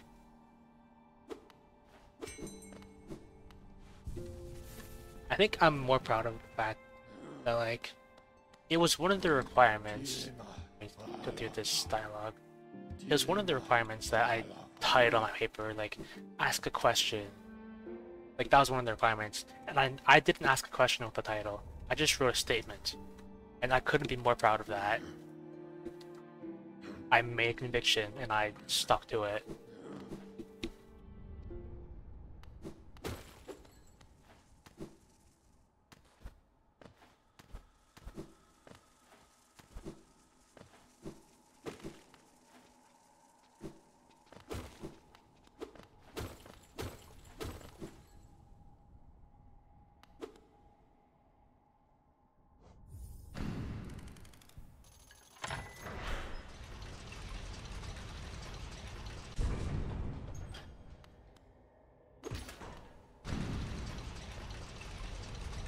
Another hour to go.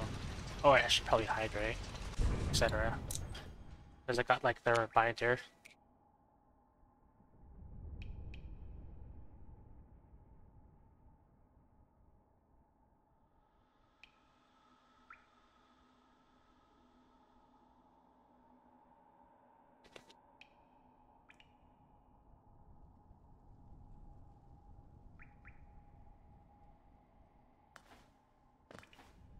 I think this should be, like, a vessel fragment somewhere over here.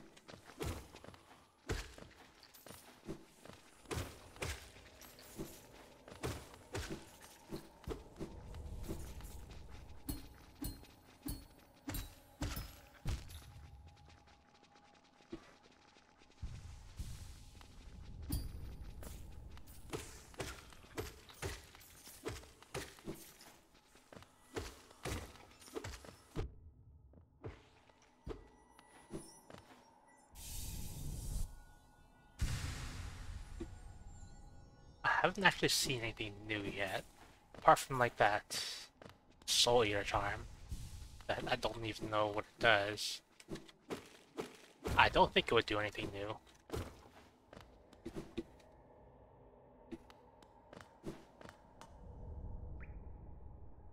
Oh, what was I gonna do? Alright, I should probably go get dive.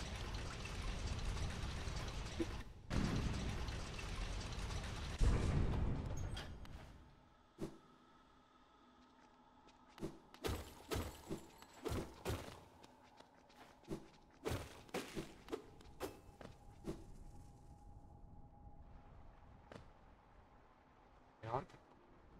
Second.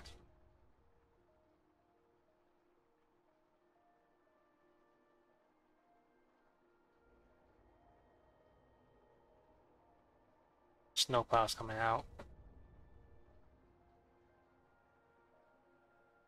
Okay. I'm wondering how I should, like, assess and grade these mods. Like, I'm tempted to just, like, leave a scathing review, because, like, just because I want to. But some mods are definitely better than others.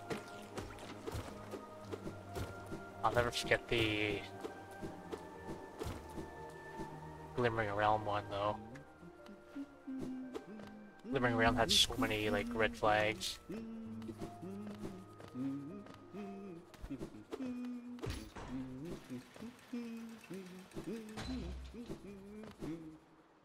Okay, so this should be into Soul Sanctum, I believe. I think I just skipped the intro fight. I think I need to go up here for a lever.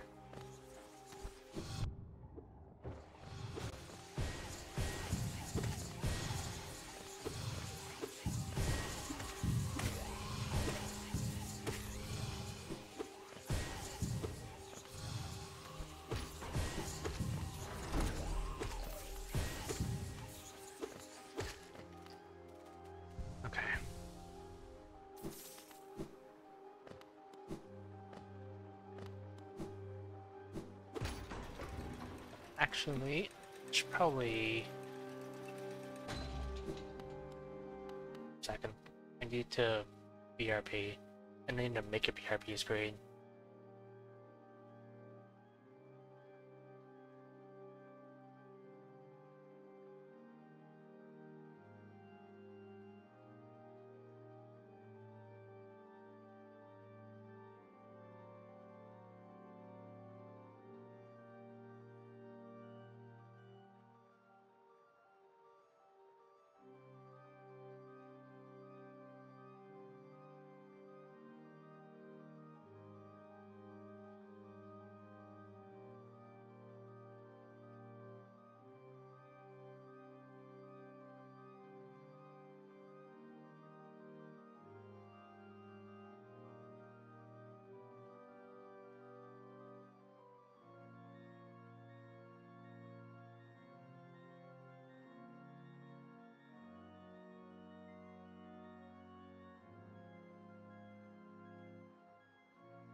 And I'm back. I just have to pee and double checked.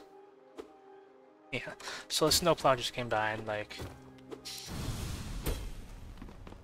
My mom's out there like cleaning up the thing, like the, you know, like when a snowplow comes, you gotta like shovel the little like a curb it creates, otherwise it's gonna freeze over, then you'll never like break it.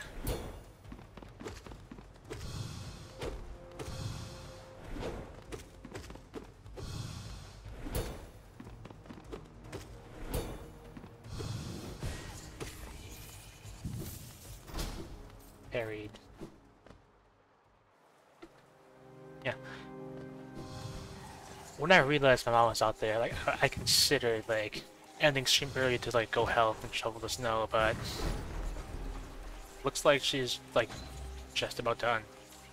Like 95% done. Like by the time I get ready to go out, like, it's gonna be done.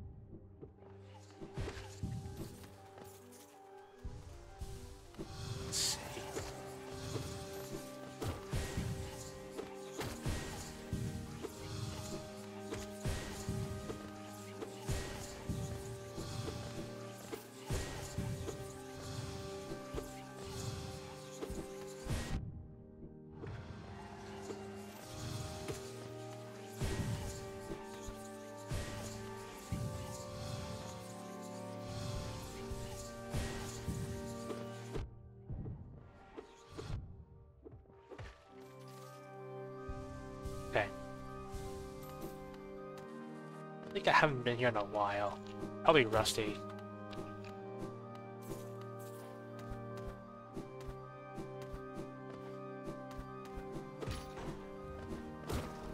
Yeah. I gotta...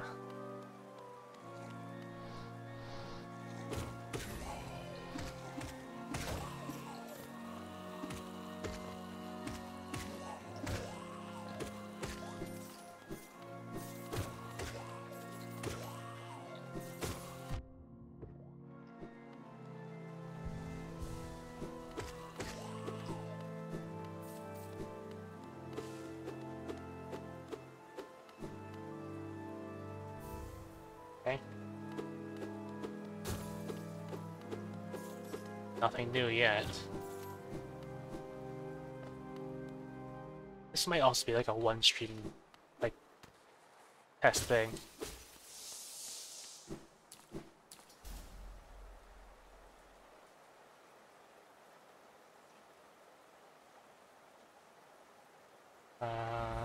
So once I get dive, there's like a little hole next to the well.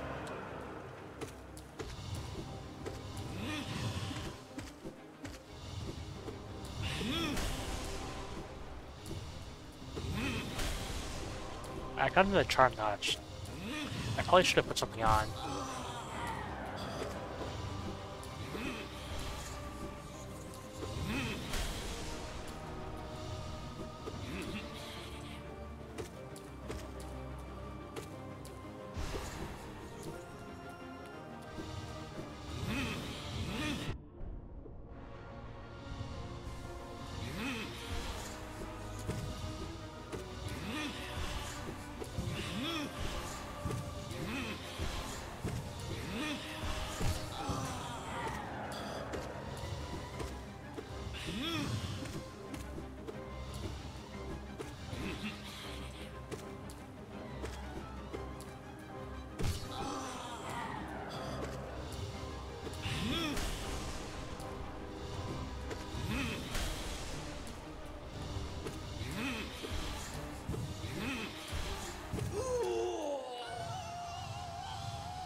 Checking.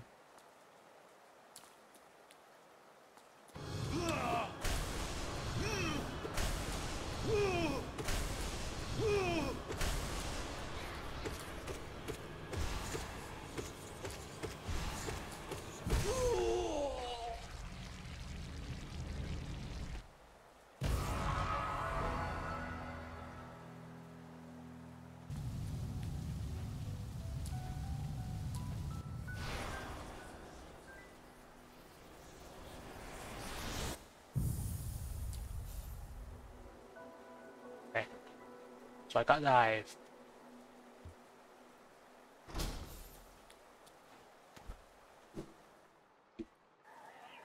I think I want to go see Lem. Because one thing I want to know for sure is if the Soul Eater Sharp actually does anything new at all. Because that is like the only potentially new thing I've seen.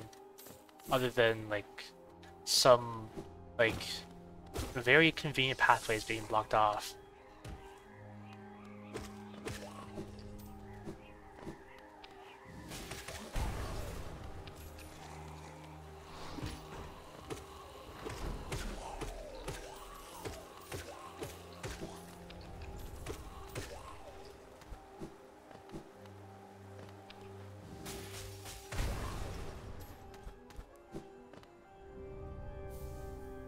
Fyrenest seal.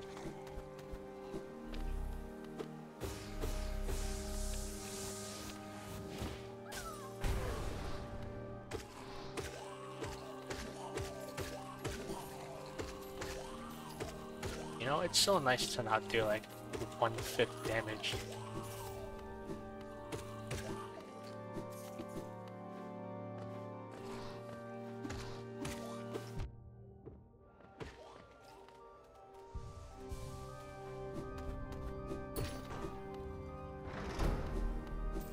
So I can go get the grub.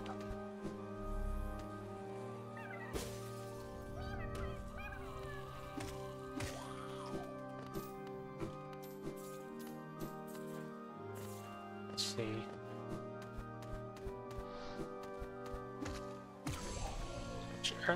Earlier this morning actually, I got like an old mobile game I used to play like a long time ago. Like so old I played it like 2 phones ago. It's like before, like I got a new phone now. Like before this one I had my old phone, and then before that one, what I had was like an iPod Touch, and that was like technically my phone. Until I got a proper one.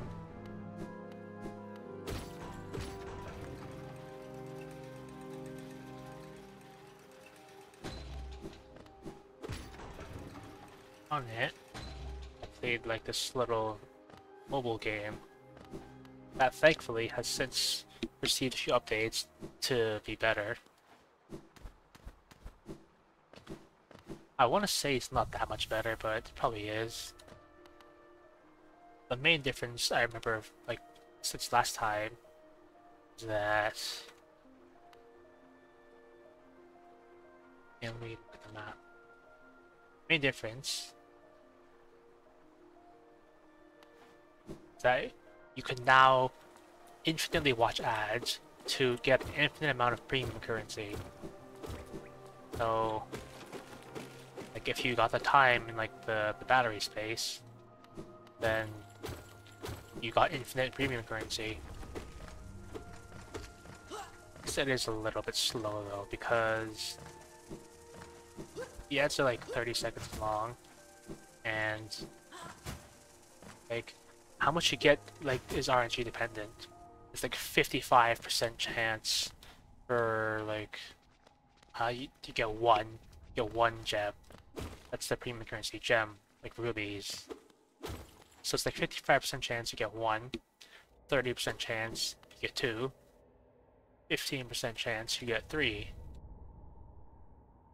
So it's not the worst. Actually, wait, I want to go see Lem.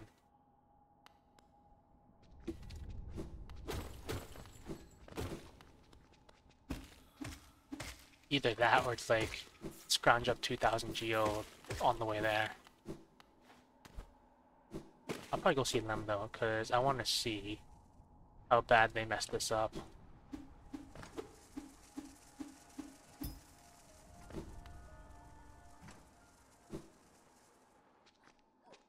Like they did not have to block that pathway. At the very least, make it like diveable. Which I don't think it was. If it was, I would have heard that crackling when I stepped on it.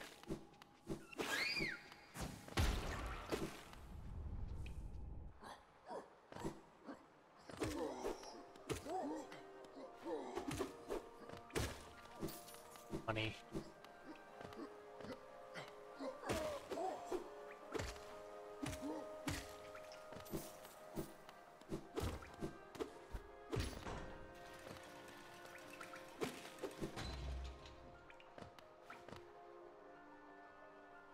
So I think Lim is just down to the right.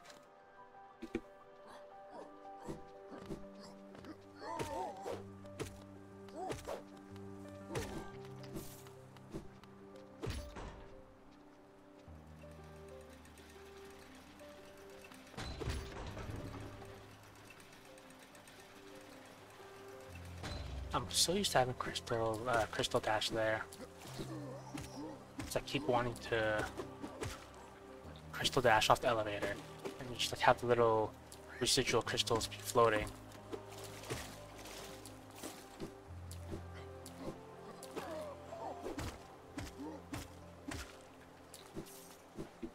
I wonder. Wait. So that's just blocked. Yeah, I need to know something.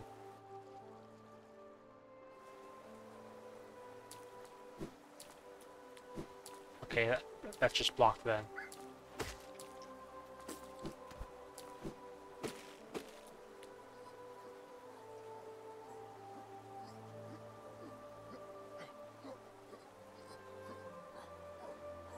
Wait.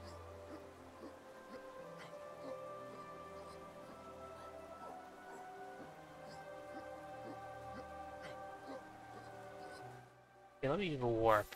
I'm not walking all the way back around.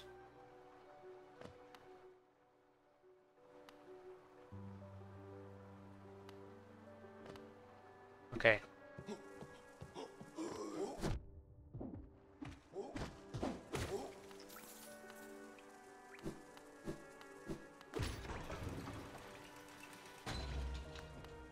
That's not it. Okay. So I walk across here.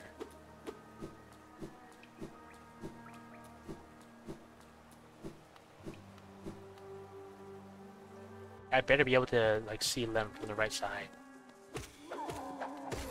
Because if I can't, then that means Lem is completely blocked off. That would probably also mean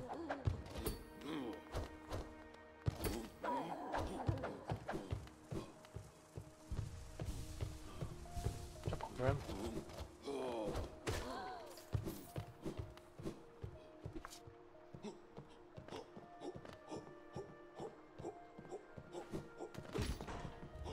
I usually never come this way.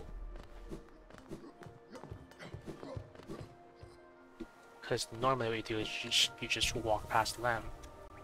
But I guess in these circumstances, you can't.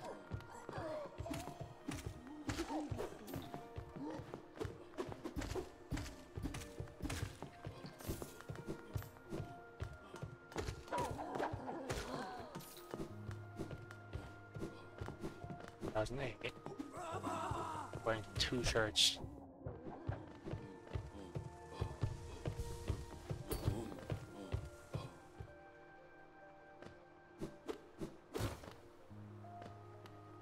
Yeah, you'll think.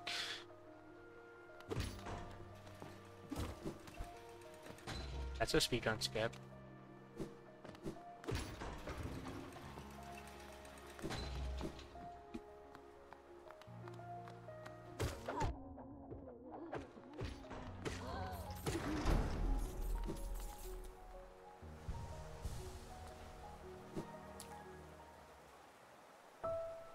It's Among Us.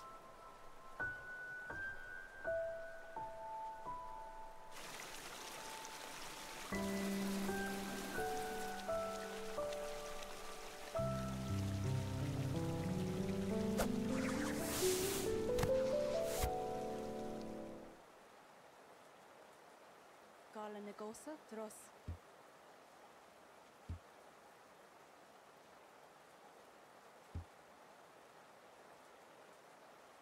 Hakana sagamos.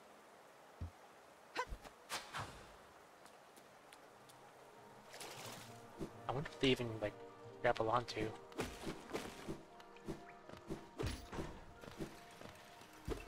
so that's just closed. That's unnecessary. There's no reason for that to be closed.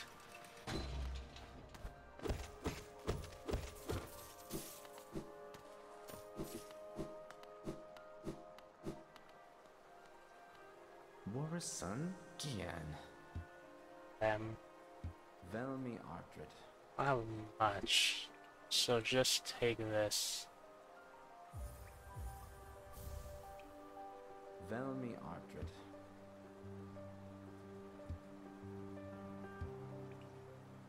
Velmi Ardred. Sell another one. Sell 3. Warson Gian. Velmi Ardred. Velmi Ardred. Velmi Ardred.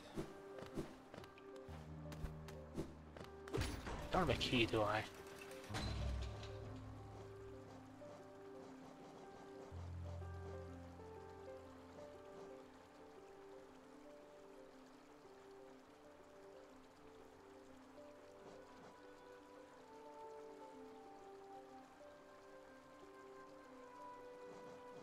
Yo, that's new. I don't know where I got those. Yeah. It's a lot of new charms. And let me work back to the nearest bench. I want to try this.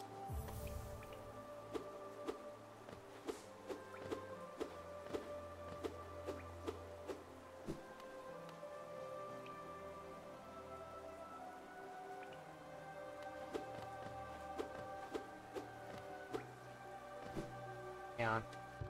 It's just like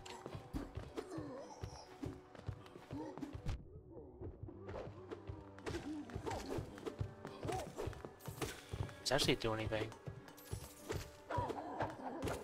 I don't know if it does anything.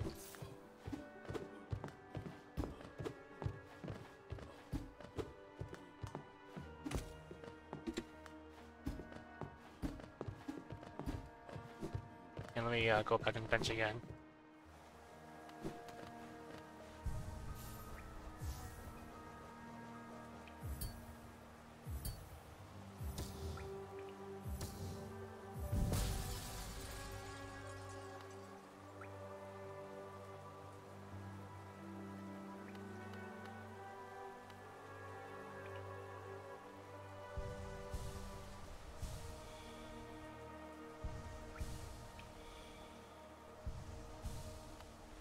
And get rid of it.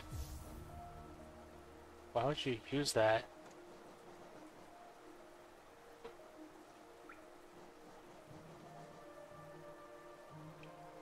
Where am I getting these charms from?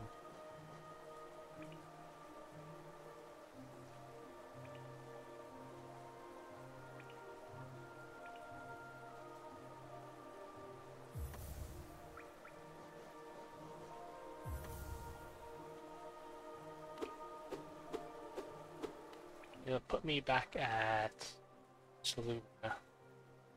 Wait.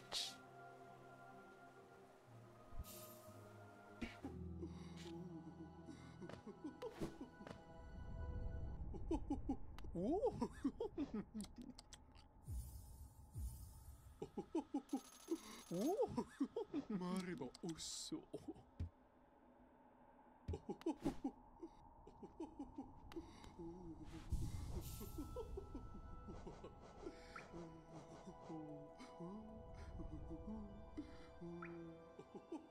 That's just normal.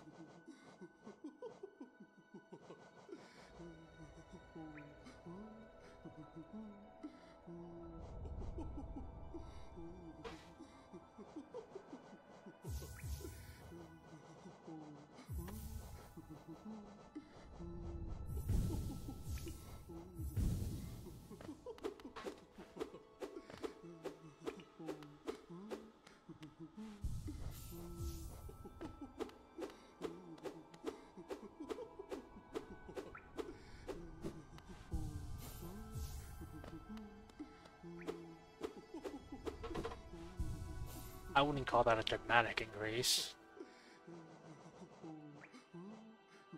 Let's see.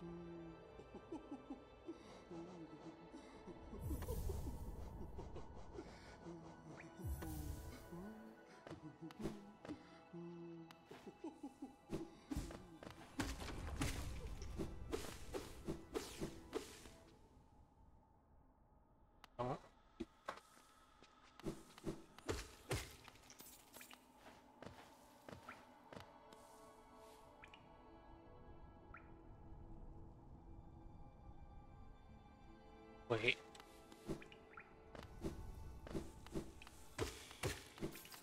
I have an idea.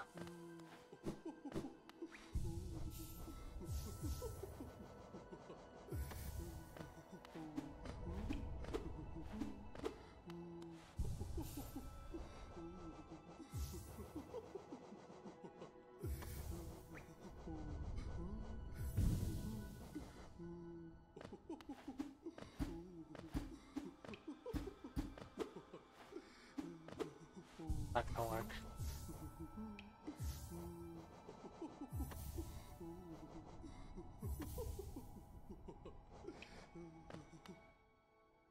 Be back at their mouth. I don't think Sly had anything new for a key.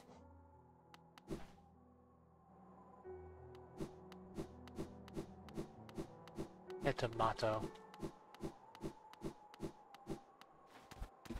If doing random things gives me the charms, then I should probably go do random things.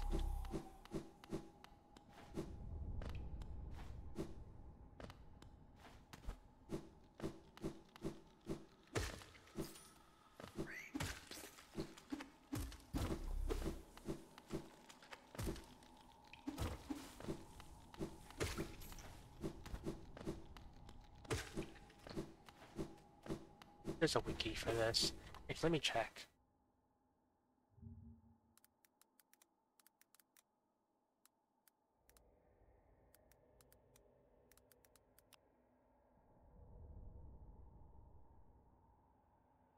See.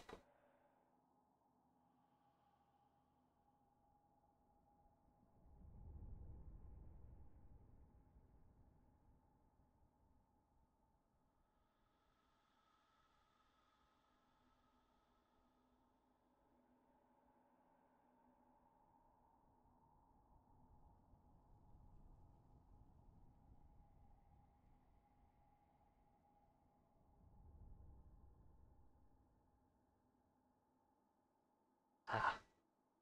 There's no information on them. All it says is they just show up randomly.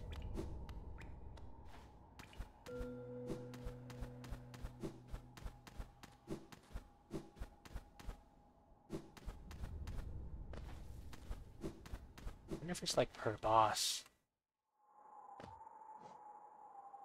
I've killed 3 bosses so far. I've got like Most Knight, actually more than that. Most Knight, Hornet, Massive Mouse Charger, Soul Master.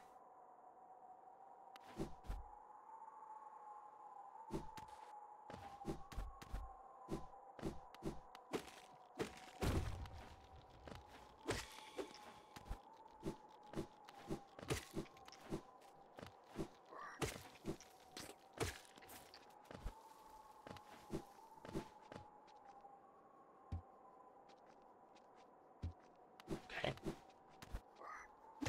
I'll find Mato's hut now.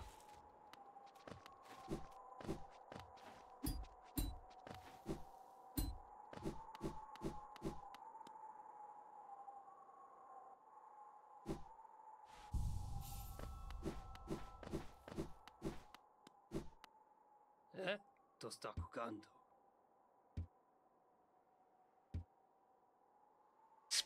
At the pay? Goaname, churo. Huh? Ganame, churo. Gaso!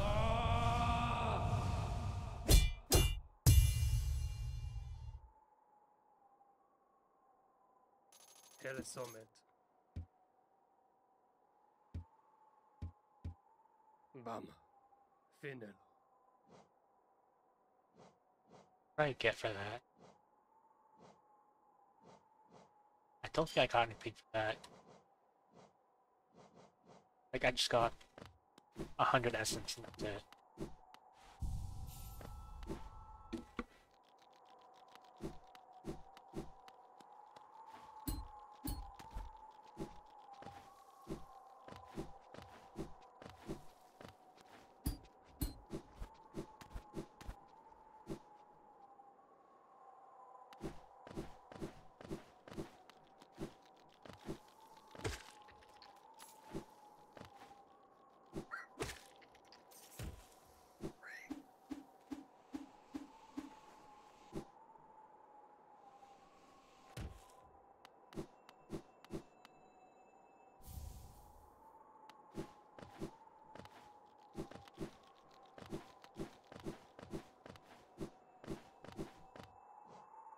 Let's find nothing.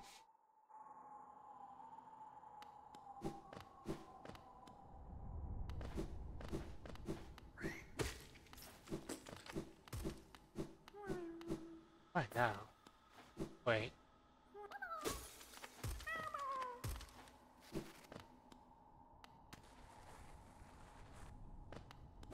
True's mirrored.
The first one miss?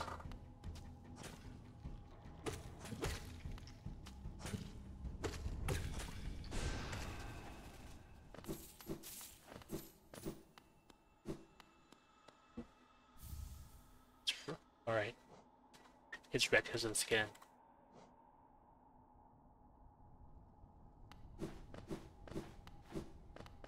Got excited for a second there, and then I remembered that's what the skin does.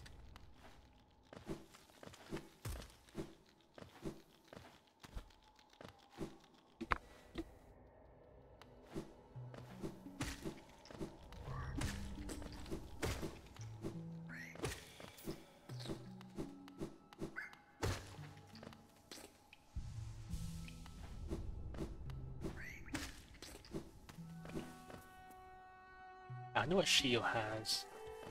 Better not just be more essence.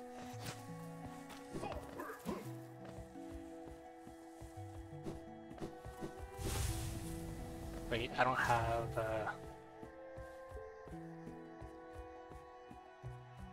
a crystal dash. Never mind.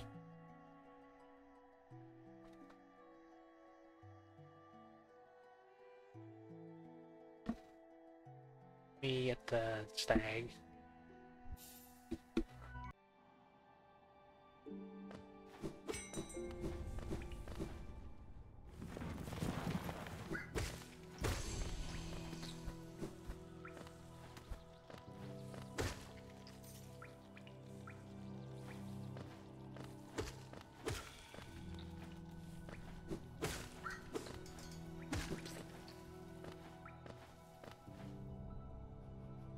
I think I'll take the dive entrance to Crystal Peaks right here.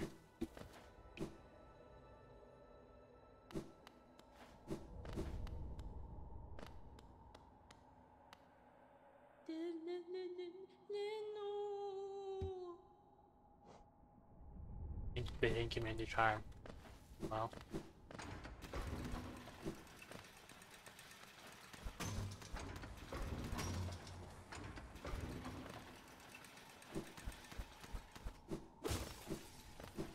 I could probably go get Deep Focus.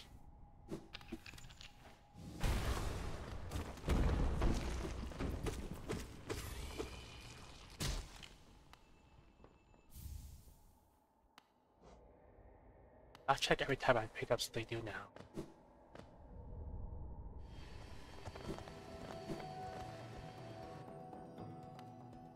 Lantern.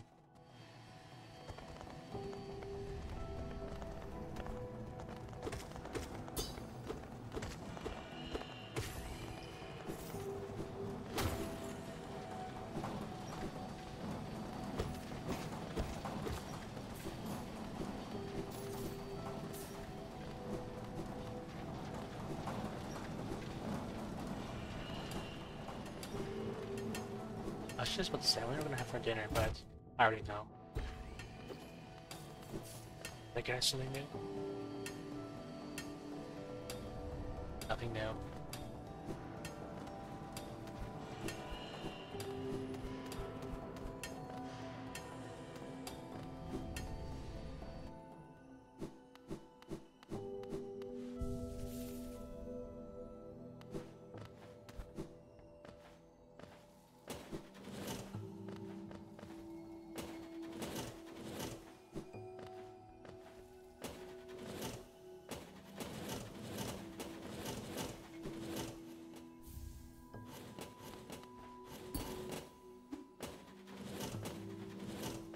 Okay. There's the best crystal hunters.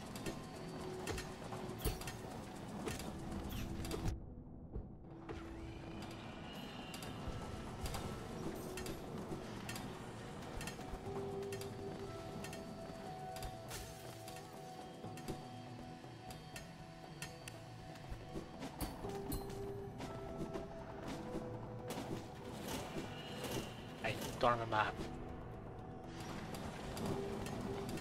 I'm gonna have a map soon.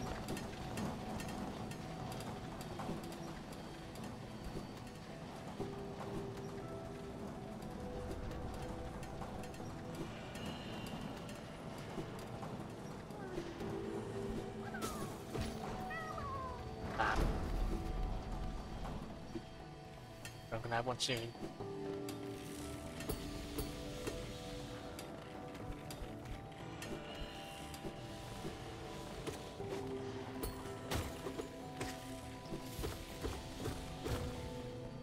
Yeah, I don't know if Crystal Dash.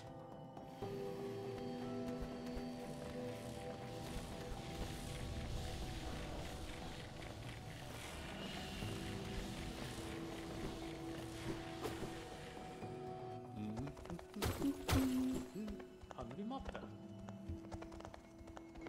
In the map. Still a mountain. They're really uncreative with these names.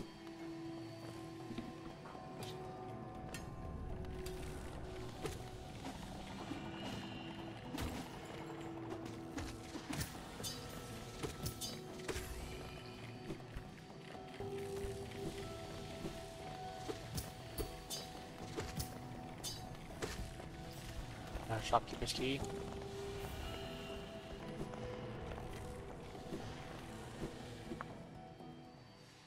Okay. I wanna test something. Does killing this boss give me a new charm?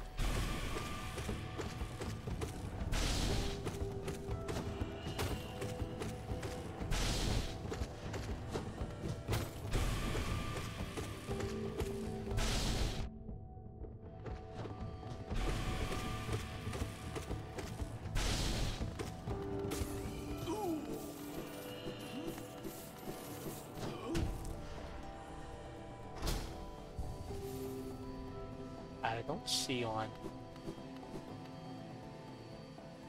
So I want to go back to your mouth quick. I want to see if there's anything new in the shop. There better be. Oh, 뭐봐? 파트 맞지요?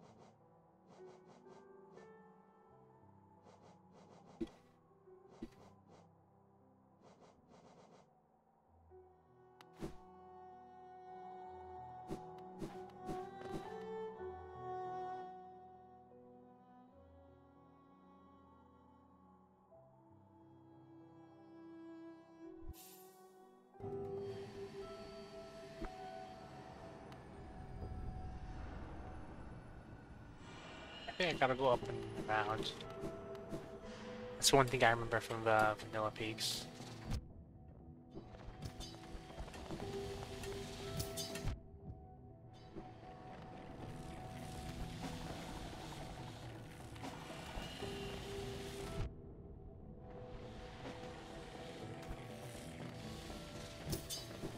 Just bench quick.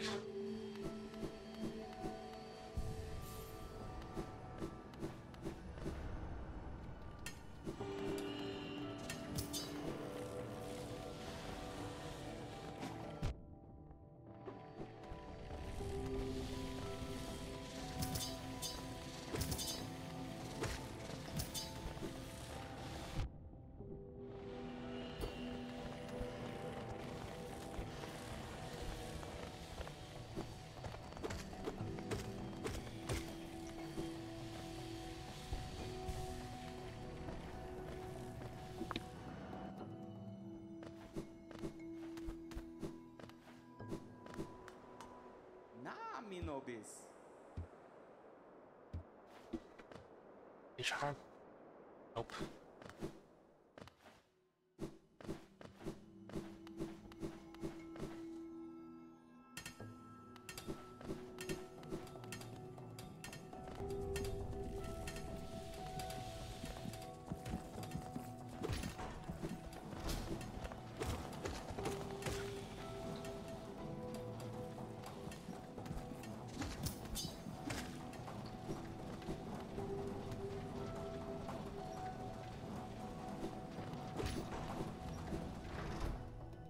Okay, so I can get Crystal Dash.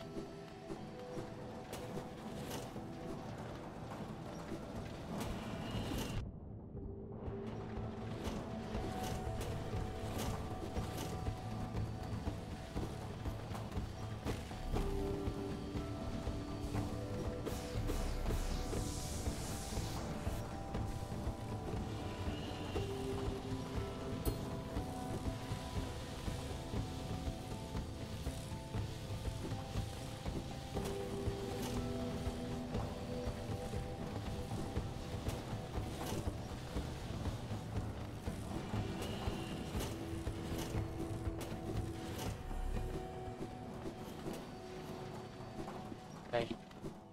Begin.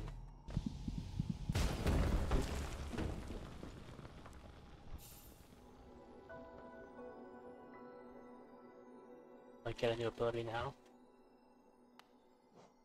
I do.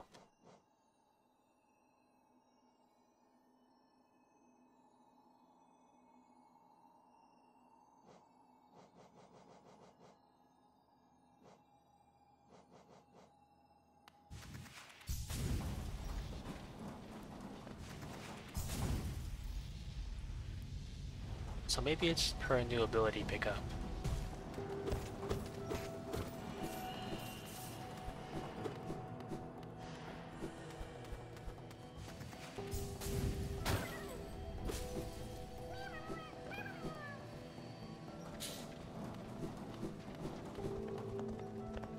I could go get the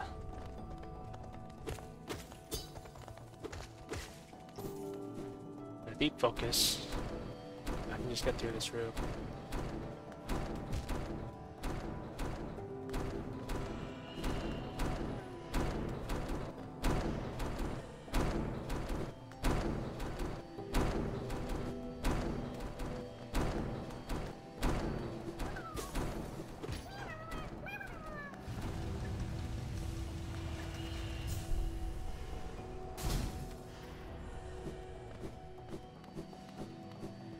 There.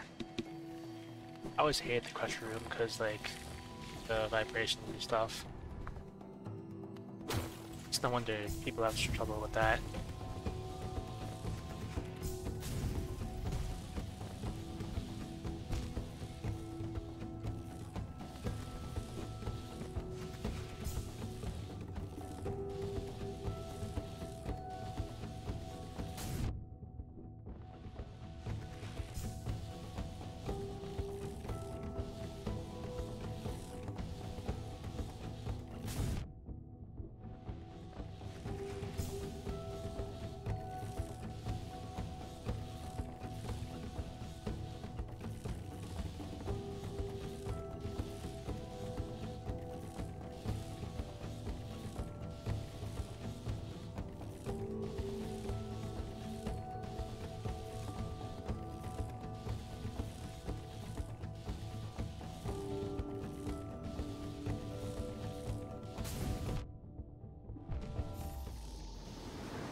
might have been able to make that jump.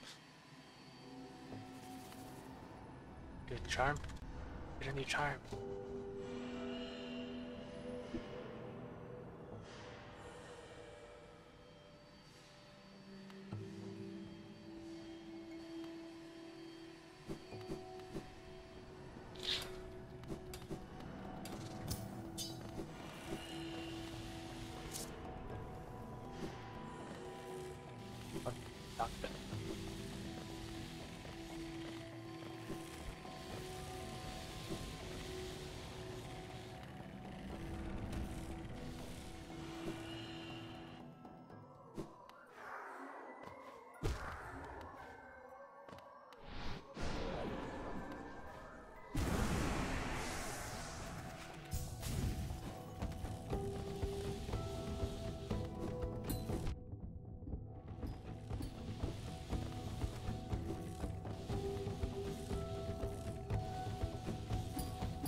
Just done that.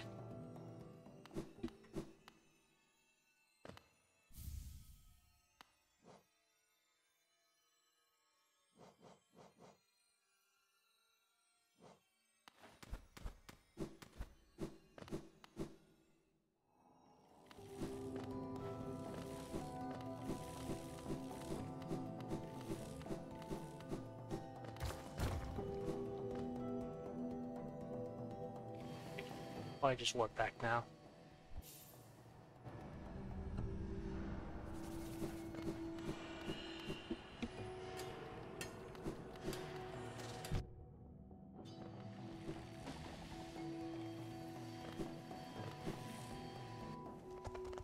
Probably finish soon. I'm getting kind of hungry.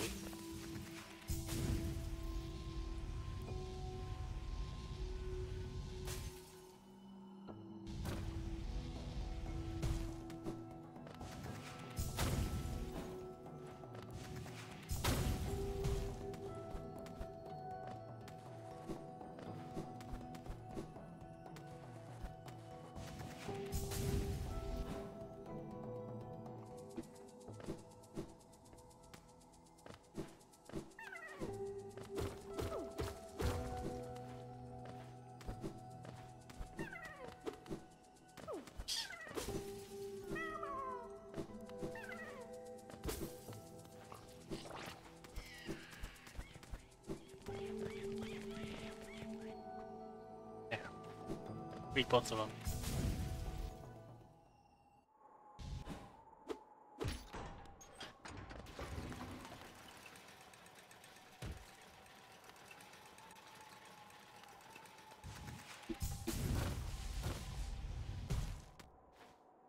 I need a lantern if I want to do the... I want to get to the resting grounds. I want to see how fast this is.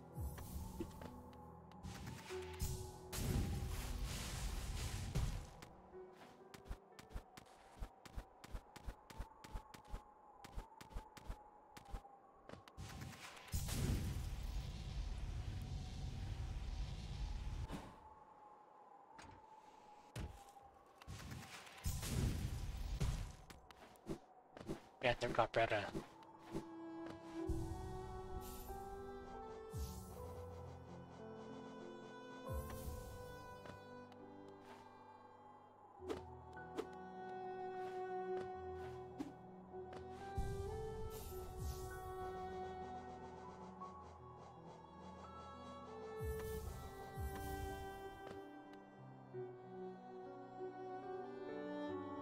I'm gonna need a lantern. Either lantern or wings.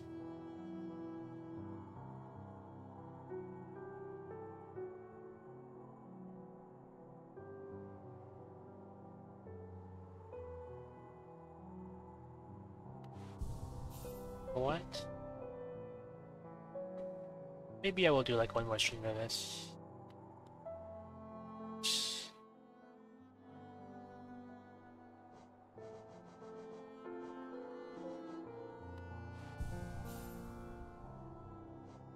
Little like or anything. Is that the What's the little map marker? Bapanada. It's the thing.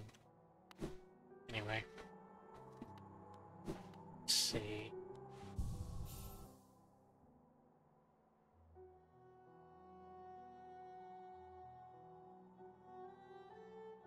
Yeah, we'll call it about there. I'm getting kind of hungry and I want dinner.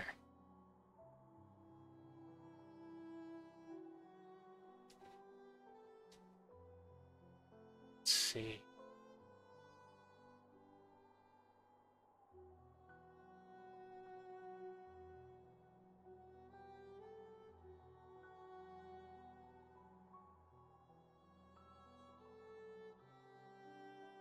Alright.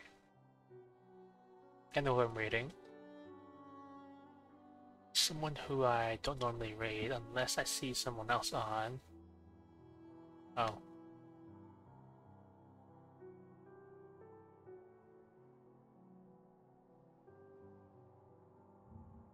Okay.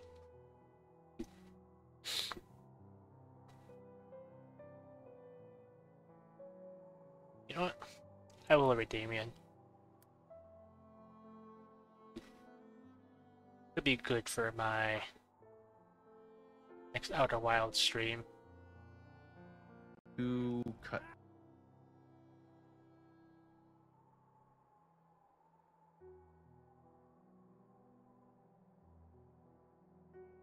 Alright. Healing Rug. That's a rare raid.